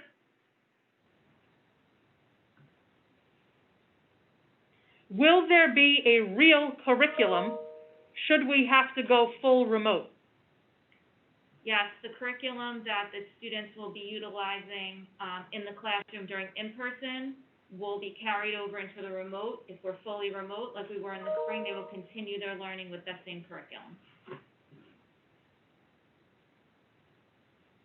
You had mentioned that attendance would be taken on Zoom on the remote days of hybrid. What if the student was unable to log on for every session? So if there are several throughout the day and they miss one or so, what is the consequence?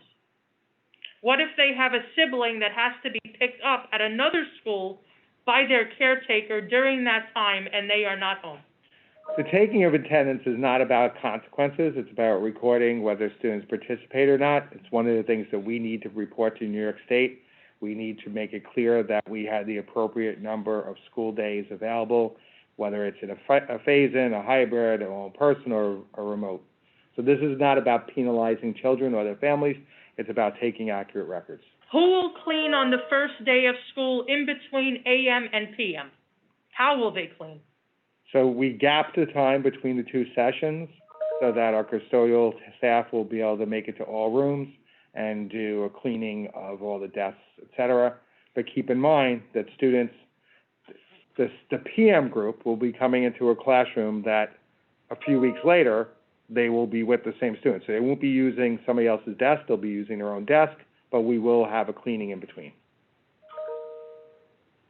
I realize that the voluntary remote teachers are certified, but is it possible for an art or phys ed teacher to be a full-time academic teacher? No, there are elementary education certified teachers only that will be teaching that program, or teaching the classroom portion. During the 2-week transition period, how will students be receiving IEP services?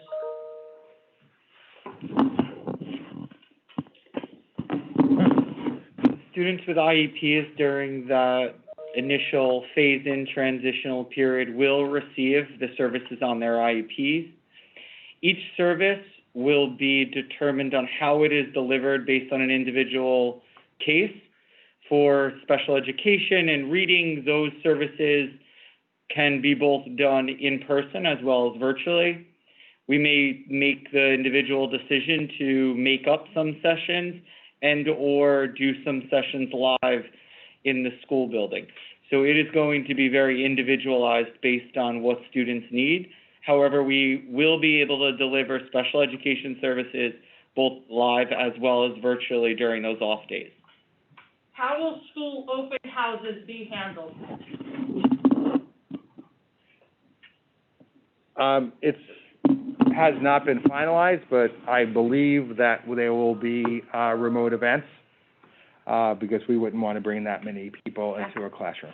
Since fourth graders won't be learning a new instrument, will fifth graders be able to borrow a string instrument from the district rather than rent one? We haven't discussed that. We're still in the process of collecting them back and sanitizing them at this point. Can a student eat at their desk instead of the lunchroom on days of inclement weather? They'll go into class. Is it possible to be turned down from the virtual model? I don't believe that would happen.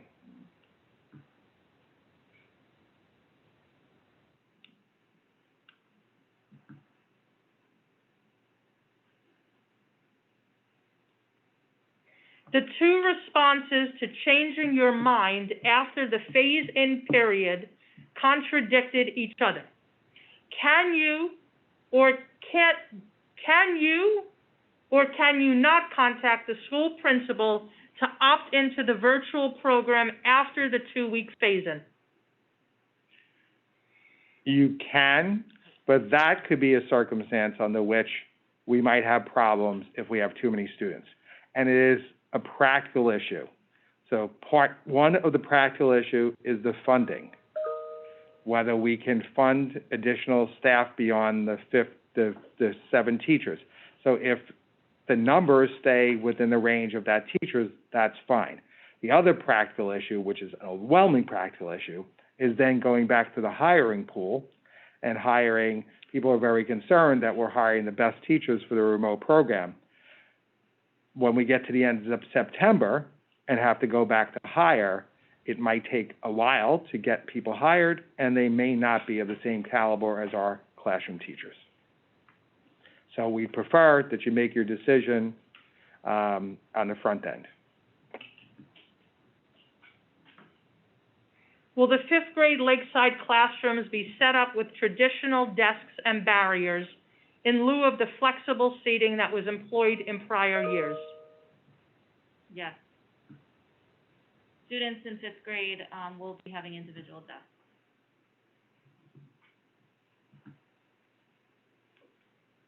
How are fire drills and other drills going to be handled? Fire drills will be divided up into small group activities so that we're not exiting the whole building at once. And the principals and assistant principals will be developing a schedule that maintains the social distancing as we go out. Lockdown drills will not be, that's a big concern of everybody because you go into a corner and everybody basically gets real tight together. That will not be the mechanism. We'll use other means to explain to students what's expected in a lockdown drill. Are there going to be state tests this year? They are scheduled for the spring, but anything can happen. And that's not something that we have any decision-making power. I know Regents Tillis, who is the local regents for our area, would like to see it not happen, but it's under the control of federal law. Will there be 4th grade orchestra? We are not introducing instruments to 4th grade. We're postponing the start of instruments for 4th grade, and we will reevaluate it after the school year begins. Will the cafeteria be limited to one class at a time? How will you ensure kids maintain social distance when in there? Not necessarily one class at a time. The building administrators have laid out begun to lay out the cafeterias to best socially distance them. Depends on each cafeteria, how many students will be in there. And of course, our teaching assistant staff will be overseeing the children's movement and activity in the cafeteria as they have always done.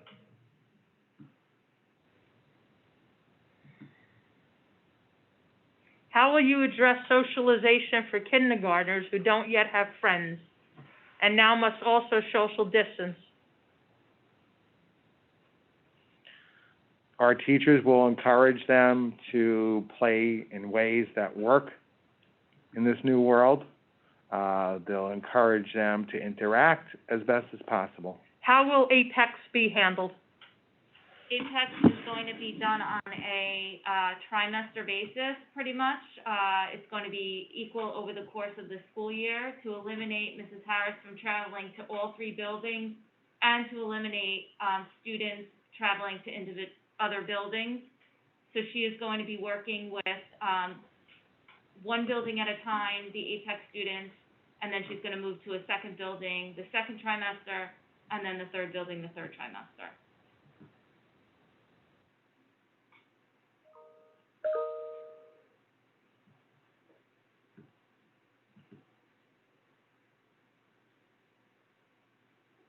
Will each building have a Zoom so parents can speak directly to staff regarding the building their child will attend?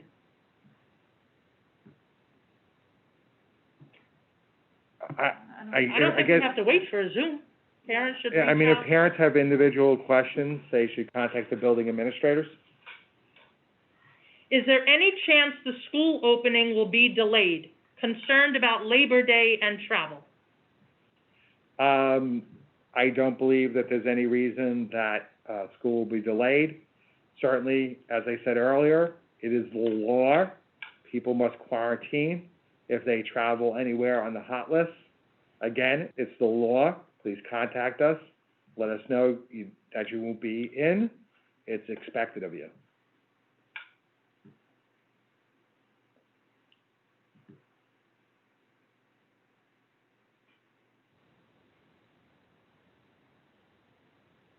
What in-person special accommodations are you providing for students who have or live with someone with an underlying health condition? So the family would have to make a decision about whether their concerns are such that that child should be in the remote program or not. And certainly if there's any other specific accommodation they had in mind, they might want to talk to the building administration. Will the district be going paperless, removing the routine of take-home folder fillers with flyers? We have no plans to address that now. Okay.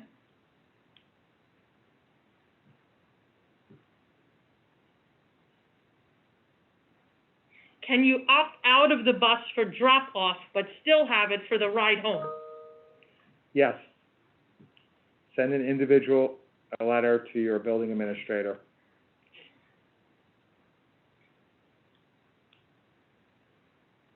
So routine for pickoff and drop-off is going to be handled by the building principals, and they will communicate that. There will not be freestyle seating in 5th grade. Everybody will have their individual desk. Yeah. I see a bunch of questions on that, so I think that's been made, pretty clear. If anybody has any more questions, please, everybody will have their own desk. Hand sanitizer, another question about that, will be made available.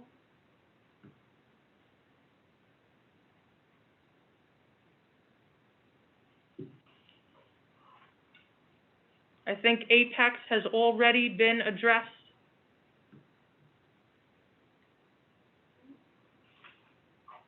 I don't feel comfortable sending my child in at all. Is it mandatory to send on the first days of school, regardless of voluntary remote learning program? No, the students who are in the voluntary remote program will not be coming to in-person school on the first day.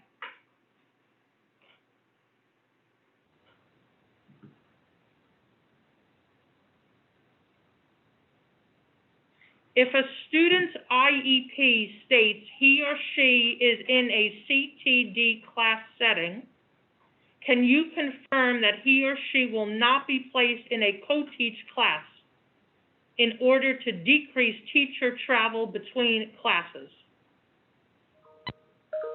Can you repeat that? If a student's IEP states that he or she is in a CTD class setting, can you confirm that he or she will not be placed in a co-teach class in order to decrease teacher travel between classes? Will the two settings still be separate? So I think it's probably best if someone explains. Yeah, that's probably a question that, Absolutely. yeah, that's a really specific question. Please call Dr. DeSena. Absolutely. Can children go home for lunch? Our kids never really left for lunch, and we prefer they not come and go. It would require rescreening them. It probably would be a very bad idea. Okay, anything related to the allergy policy, we're not ready to address yet. So I'm not avoiding those questions, we just don't have answers for you yet. And I appreciate the person that sent in 109 questions. I hope that we did answer at least half of them. If the hybrid model continues beyond the initial phase-in period, will live instruction be added to the remote days? That hasn't been discussed. Okay.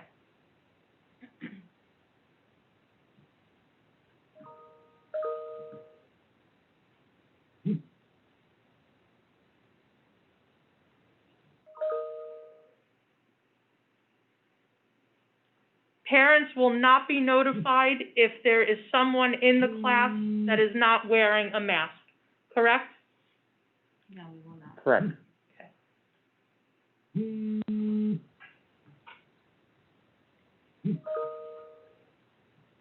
Okay, I think the question has already been asked, why the 2-week phase-in period? So that we can test out all of the policies that we're now having in place.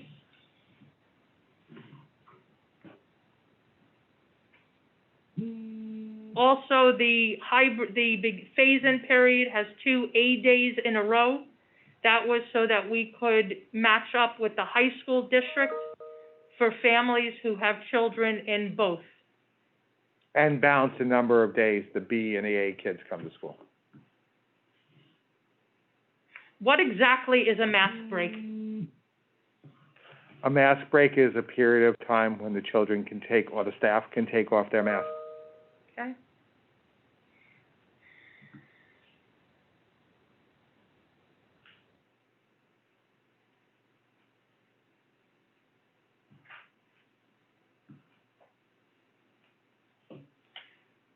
Will we be able to borrow laptops from the district for students to use during the 2 weeks of school? I feel like we already. Yes, that's been discussed, yeah.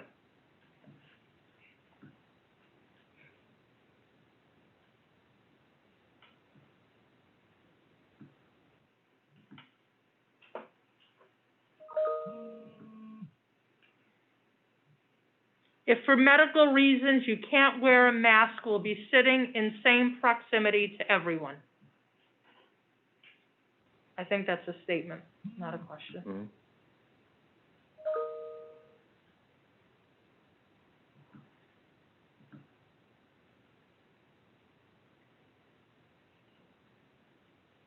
If my child is remote, will they be able to participate in lakeside activities?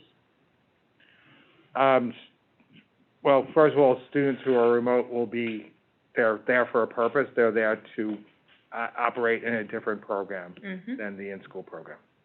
Are any lakeside teachers going to be the remote learning teachers? I know we're still working out staffing. Exactly.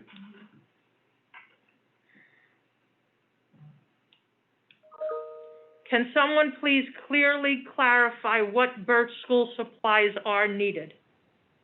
I'd ask that they contact the building principal, maybe, I know, Mrs. Galati's online. Mrs. Galati, we can see you, be careful you don't smile. And maybe she can put out some additional information. Thank you. Okay, again, everybody will have their own desk. Can't say that enough. Everybody will. Will teachers be finding time for hand washing before meals, snacks, and recess? There are not sinks in all rooms. So as I stated earlier, students would hand wash or use sanitizer when they enter school, before a snack, after snack, before lunch, after lunch. That was a process that we had put into play before we closed down completely back in March. It can be time-consuming, but now it's urgent. Are there bathrooms in kindergarten classrooms? Yes.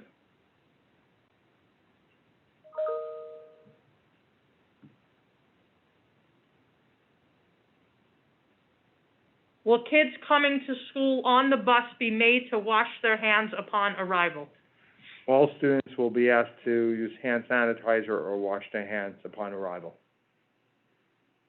whether they come on the bus or out of a parent's car or walk to school. If choosing voluntary remote learning for sixth grade, how will their graduation be impacted? We're working on like September, October, November at this point.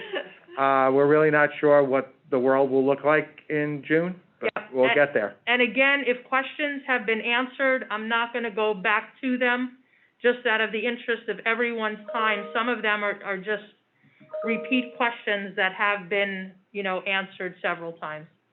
So I apologize if your question does not get answered exactly. How will you handle students that forgot lunch or dropped their lunch? Same process as we had before. We'll be contacting parents. The parents will be able to leave the lunch in the vestibule. For students that don't have a lunch or a snack and their parents or someone similar can't be contacted and bring their lunch, we always have some backup food. It's usually things like Cheerios or something along those lines.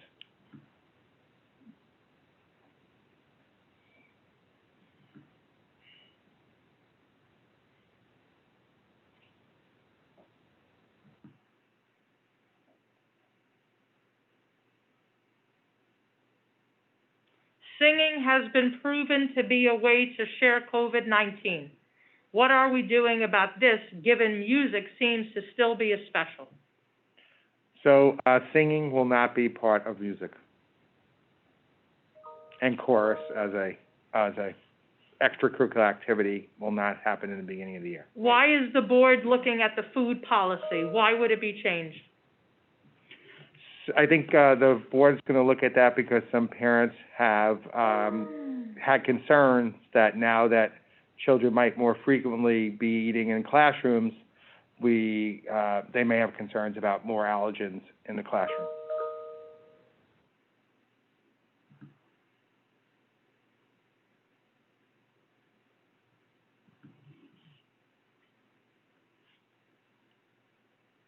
If a student in remote learning does not understand something, who do they speak with? Is there extra help?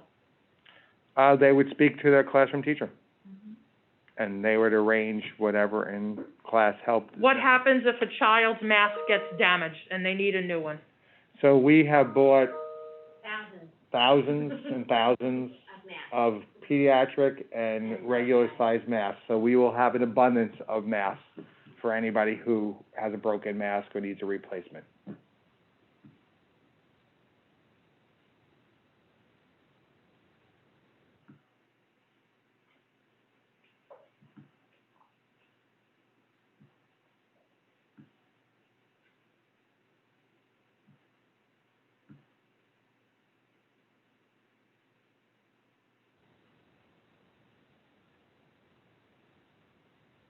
Do you plan on sharing the results of the survey that parents took about sending their kids back?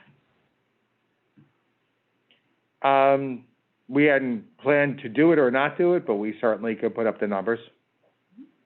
I believe it was approximately 82% for an all-in model would come to school, and approaching, about 89 for a live model, and about a little more than 50% indicated they would opt out of transportation.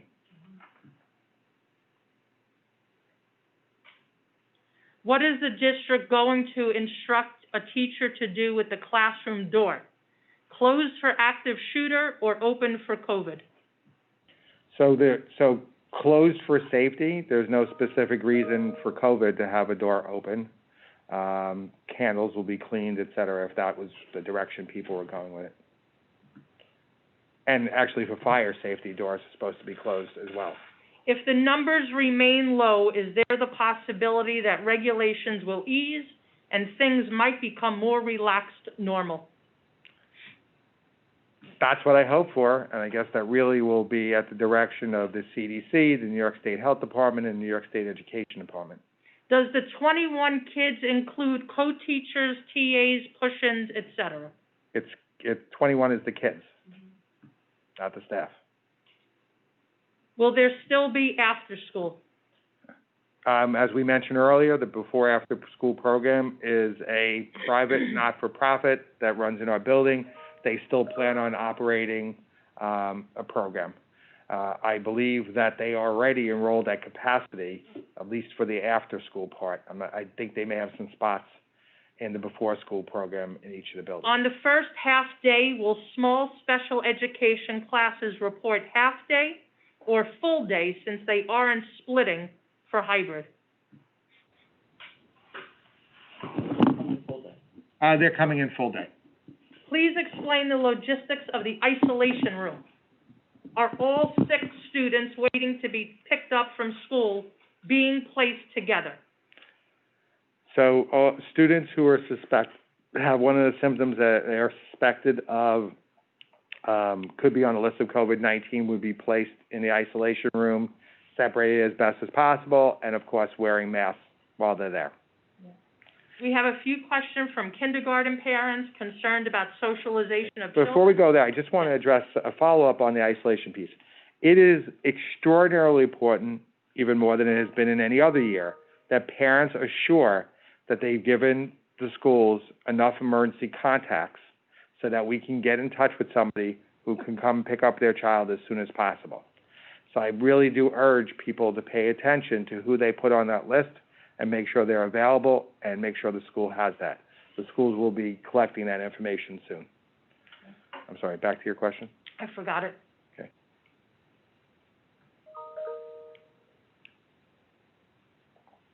I am not clear on lunch or recess. How will it be structured? I think that's information that we'll have sent out on a building level because it'll look a little bit different in every building. Right.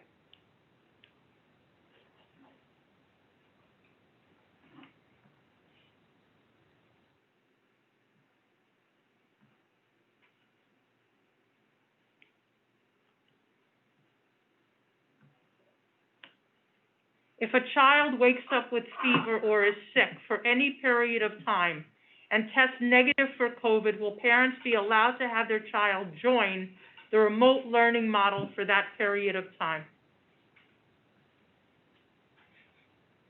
I think you have to repeat that question. I think the question is if the child is home sick, could the child participate in the remote program? No.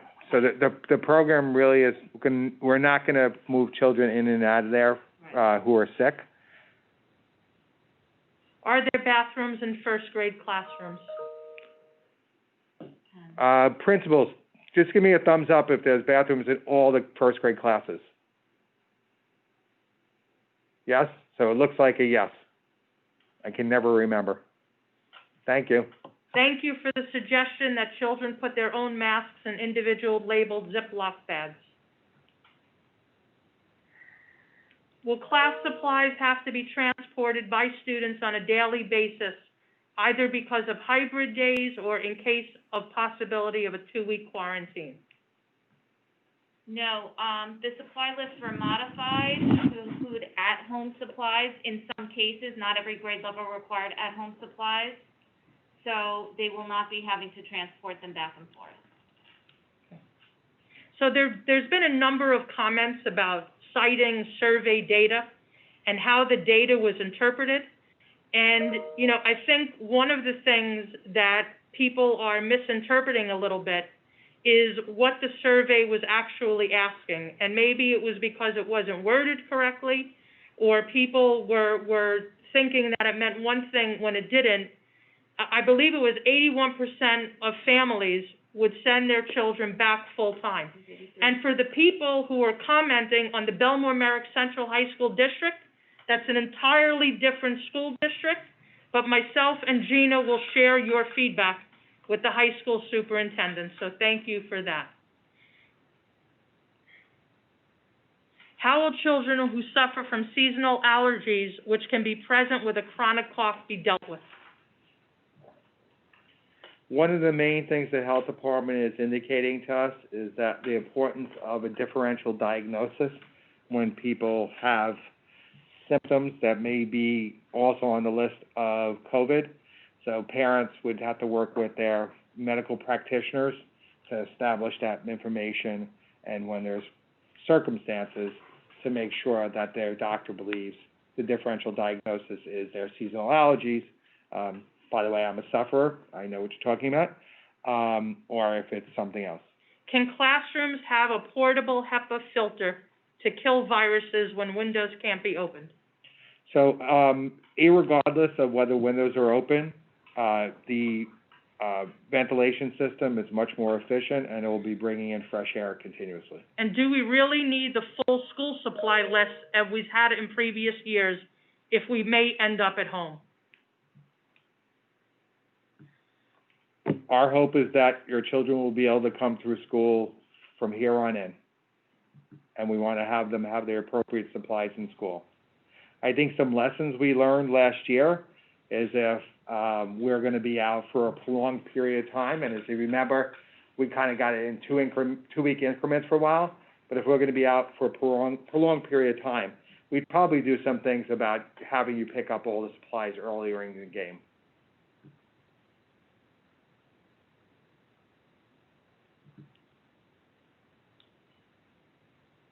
Where will a mask break take place? The mask break may be outside, it may be in one of the large spaces. How long will it be? It may be behind a student's desk, and there's no specific time period for a mask break.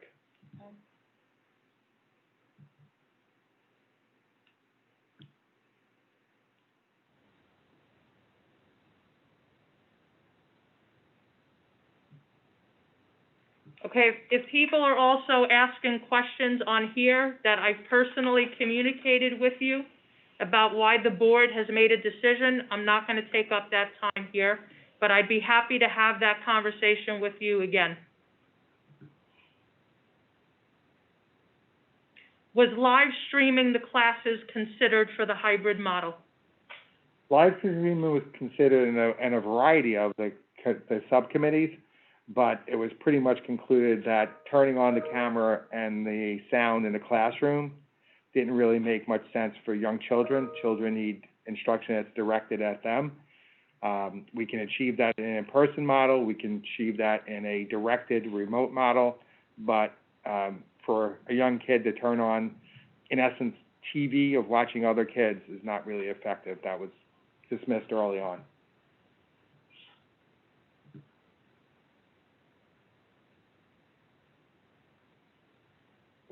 If you select voluntary remote for the first trimester, what happens for the following trimesters? As we get close to that period of time, we'll evaluate what the circumstances are and make some decisions at that point. Dr. Palmer said students should never come to school with any sort of sickness. If elementary school students stay home every time they have a little cough or runny nose, they'd miss half the school year. I would like to answer that. These are exceptional, extraordinary times. Understand how people in the school community would feel. And we're asking everybody to cooperate and do due diligence, and please keep sick children home.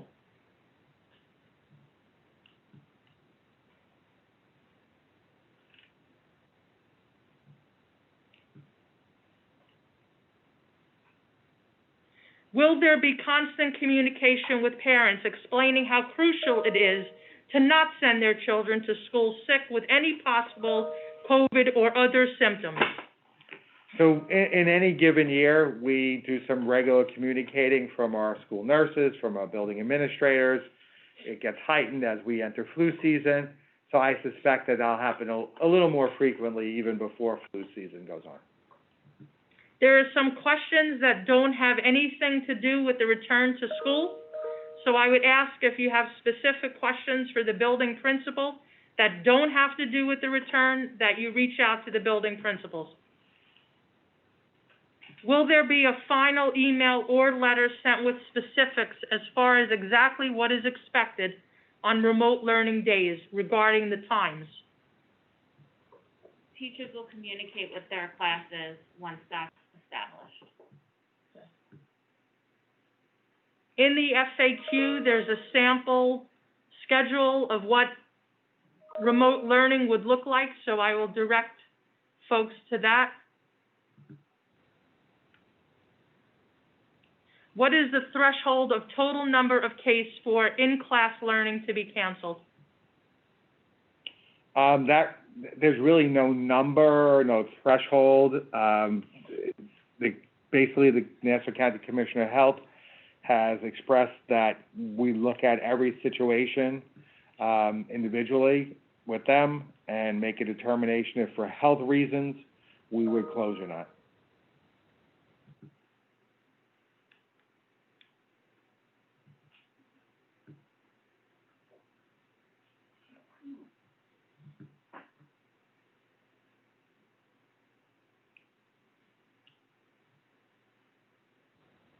Will children at home have a separate teacher for all learning?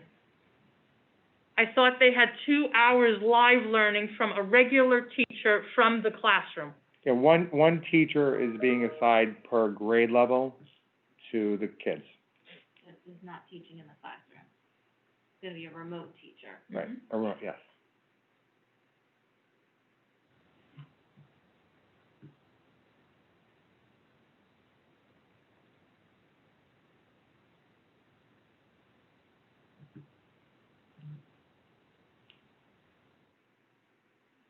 Will children be allowed to wear beaded mask chains so children can take mask breaks without losing their masks? Parents could, if that's what parents wish to send their children in, that would be fine. The only thing I would say is they probably should have breakaways on them so that nobody can inadvertently get tangled up in the mask and change. Yeah, again, questions about if we have to go totally remote, what Zoom would look like. We're gonna put that off when we have to go to that situation. There is a sample schedule in the FAQs, so I would direct you to that.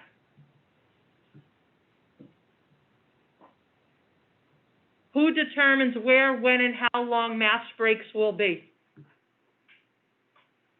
The starting point will be classroom teachers, and we'll go from there. Is there the possibility of conducting classes outdoors while the weather is cooperative? We'll use the outdoor as frequently as is conducive, but to get there, we need to walk through the hallway, so we're gonna have to also balance the extra transitions. Again, any questions that don't have to do with return to school, please reach out to the building principal. I'm seeing a lot of those. Will the grade level be taken into consideration if Merrick feels the need to move to hybrid or virtual? I'm not sure what that means. Yeah, I mean, students would be in classroom units in any of the models. Yeah. So on their grade level with a appropriately certified teacher in any of the models.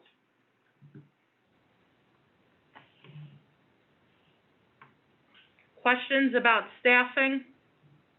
If you have questions about grade level questions for your children, please reach out to the building principal.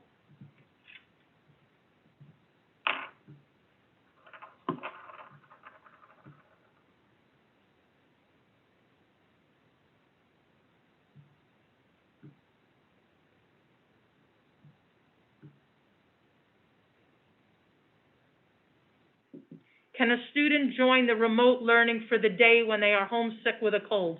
No,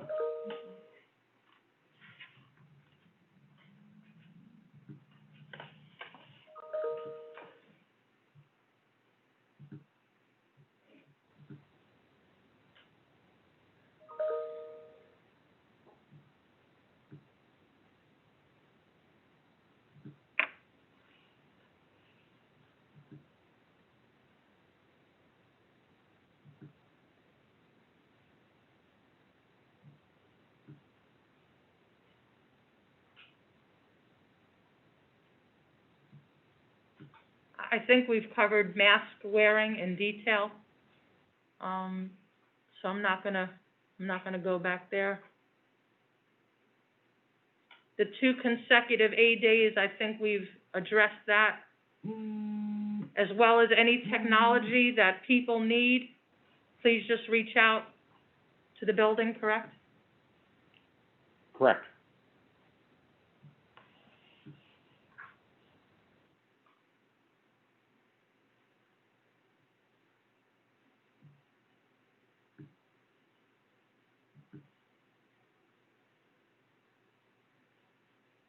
Would you consider doing temperature checks midday? We'll think about anything, we'll consider anything. I'm not sure that we'll get there, but we'll have a discussion. My son will be attending Chatterton for kindergarten. Will he be able to access the class on an Android or iOS tablet?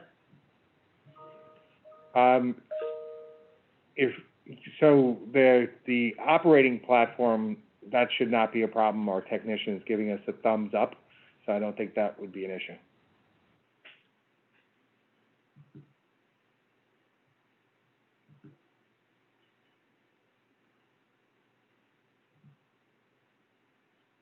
Yeah, I hope we've addressed what the hybrid phase-in 2 weeks looks like.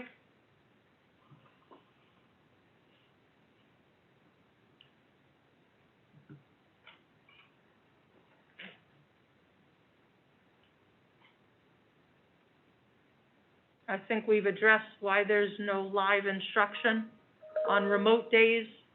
And in Merrick, as we know, 6th grade is part of the elementary school, so it's a little bit different than other districts.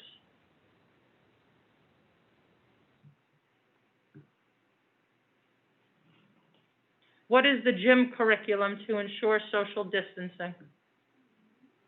So the PE teachers are working together to pull the units that, when they're outside, they could, have opportunities to spread out and do PE that allows them to do individual, yet, more active aerobic type activity. But if they're in the gym, on days where they can't be outside, they're going to have to spread out and do, activities that are not aerobic. So they're talking about doing, maybe yoga, some mindfulness. So they're exploring all of those options right now. What documentation do you need to provide if you feel your child needs an exemption from wearing a mask? That would be decided on an individual basis. I would reach out to the building administrator. If it's a student with an IEP already, I would say, reach out to Dr. DeSena then. Will remote assigned teachers partner with an in-class teacher so that should the child return in January, there will be some kind of a handover to ensure a smooth transition? So there would not be a one-to-one, but our remote teachers would be working with grade level teachers to continue the continuity between the programs. Is there a checklist of what materials and surfaces are cleaned? Who checks that they actually are cleaned? There is no checklist now. There is going to be cleaning procedures, and the procedures are checked by the head custodian in the buildings, the night supervising custodian, and the director of facilities.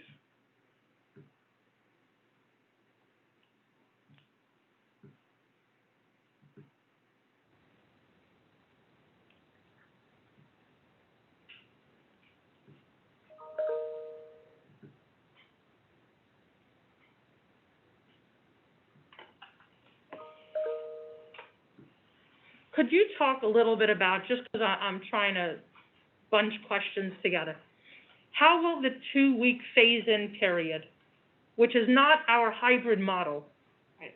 look different if we had to go to a hybrid model? Well, the main difference is that on the hybrid model, we have a full day of remote teaching. So in the phase-in period, we don't have a remote day. Also in the hybrid model, it's going to include instruction in curriculum. So since this is a phase-in model and it's the first 2 weeks of school, we're focusing on SEL activities, mental health, community building. We're getting into the actual curriculum, starting on the 21st when all students are get together.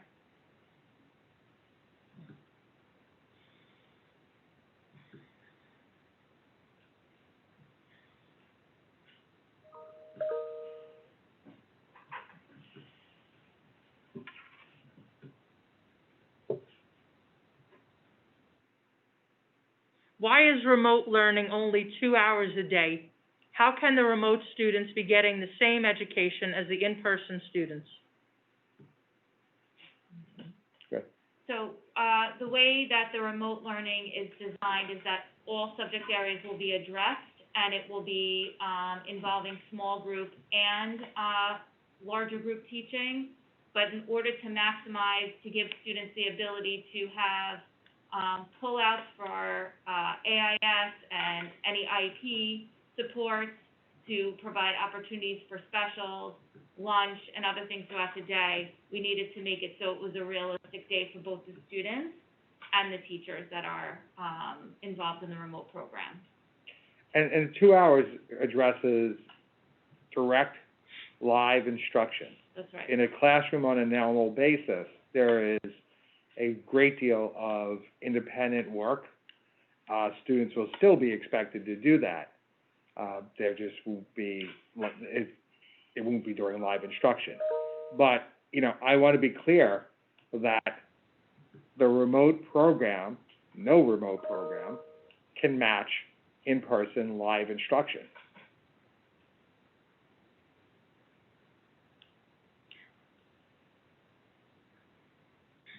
I think we've differentiated, at least I hope we have, between the first 2 weeks phase-in, which is not meant to be the hybrid model, and the hybrid model if we actually have to go to that. So I think we'll just take a few more questions. I know we'll be updating FAQs, right? It's a living document. Mm-hmm. I think we've handled a great deal tonight. Will gloves be available in bathrooms? Will gloves be available in bathrooms? We are not planning on supplying children with gloves. Will you be providing additional support for those students with social needs on their IEP? Yes, I think any student who has social or emotional or behavioral needs will get the support that they need from our staff.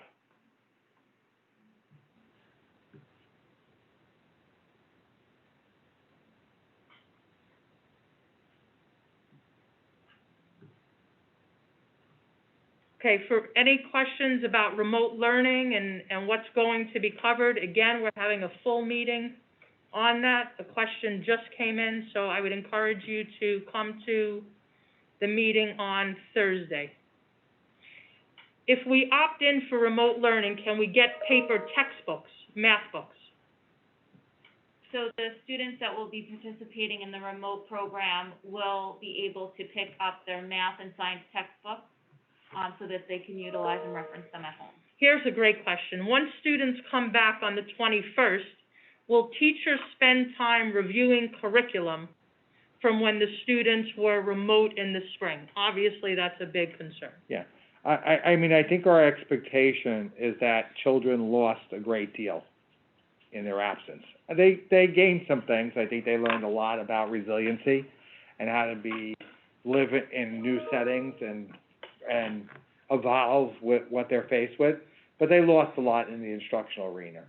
And we knew way back in March that if this continued through the end of the school year, children would not have gotten the full instruction that would be expected of them. So the beginning of the year is going to be a lot of on-the-job assessment of children's needs and adjustment of curriculum accordingly. So I'm just going to take 2 more questions. Again, a lot of concern about lunch and the allergy policy. So we will be addressing that more in detail.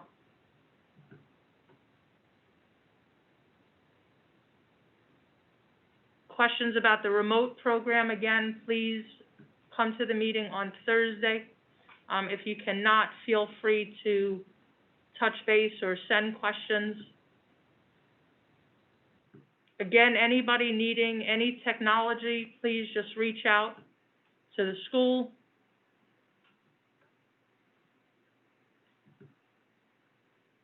I will not be allowing my children's backpack into the home to avoid adding germs. Is there any plan to keep homework at a minimum or eliminated this year? That's not something we've addressed. Can the teachers wear badges with their name and picture on it since they will be in gear and the students won't be able to see them clearly? Our staff all actually wears ID badges. I usually have mine on during the meeting, but for some strange reason, I actually took it off. I usually keep it on at all times, fighting to get it out of my pocket. So we all have badges like this. Our staff is required to wear them at all times. You know, some people have suggested that the flip side should have my picture with a little mask on it, but for now, we're not going to do that. Sal, anybody who has individual questions about IEPs and the remote model can reach out to your office separately? Absolutely. Okay. Yeah, I saw one pop up here, and I'm going to just generally respond to it. It had a lot to do with bringing in outdoor activities, things like that. Right now, the starting plan is there will be no outdoor groups coming to school, period, end of story. We will not be bringing in the normal cultural art events. We'll be looking at how to do some of those things remotely as time goes by. But we're not looking at anybody outside of the immediate school community coming in. That goes to really any visitors whatsoever. So when the letter carrier comes, they're going to stop in the vestibule. When UPS comes, they're not going into the building. We're going to really highly limit that as best as we possibly can. So that includes things like scholastic book fairs and the events, et cetera, et cetera. That stuff will be limited. In the beginning of the year, we're starting without after or before school extracurricular activities. We're first going to settle into school before we reconsider the start of those.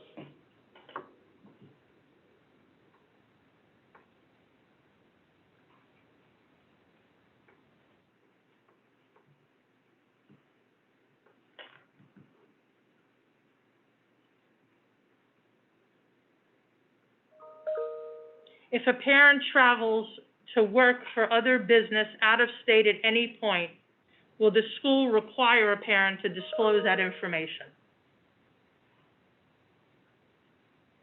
I don't know that we can require that, exactly. but we sure hope that our parents, be responsible, quarantine when you have to quarantine.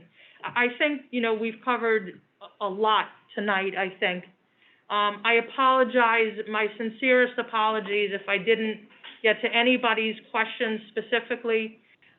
We have another forum tomorrow, and then we have one on Thursday for remote learning, but you don't have to wait for those forums to send questions.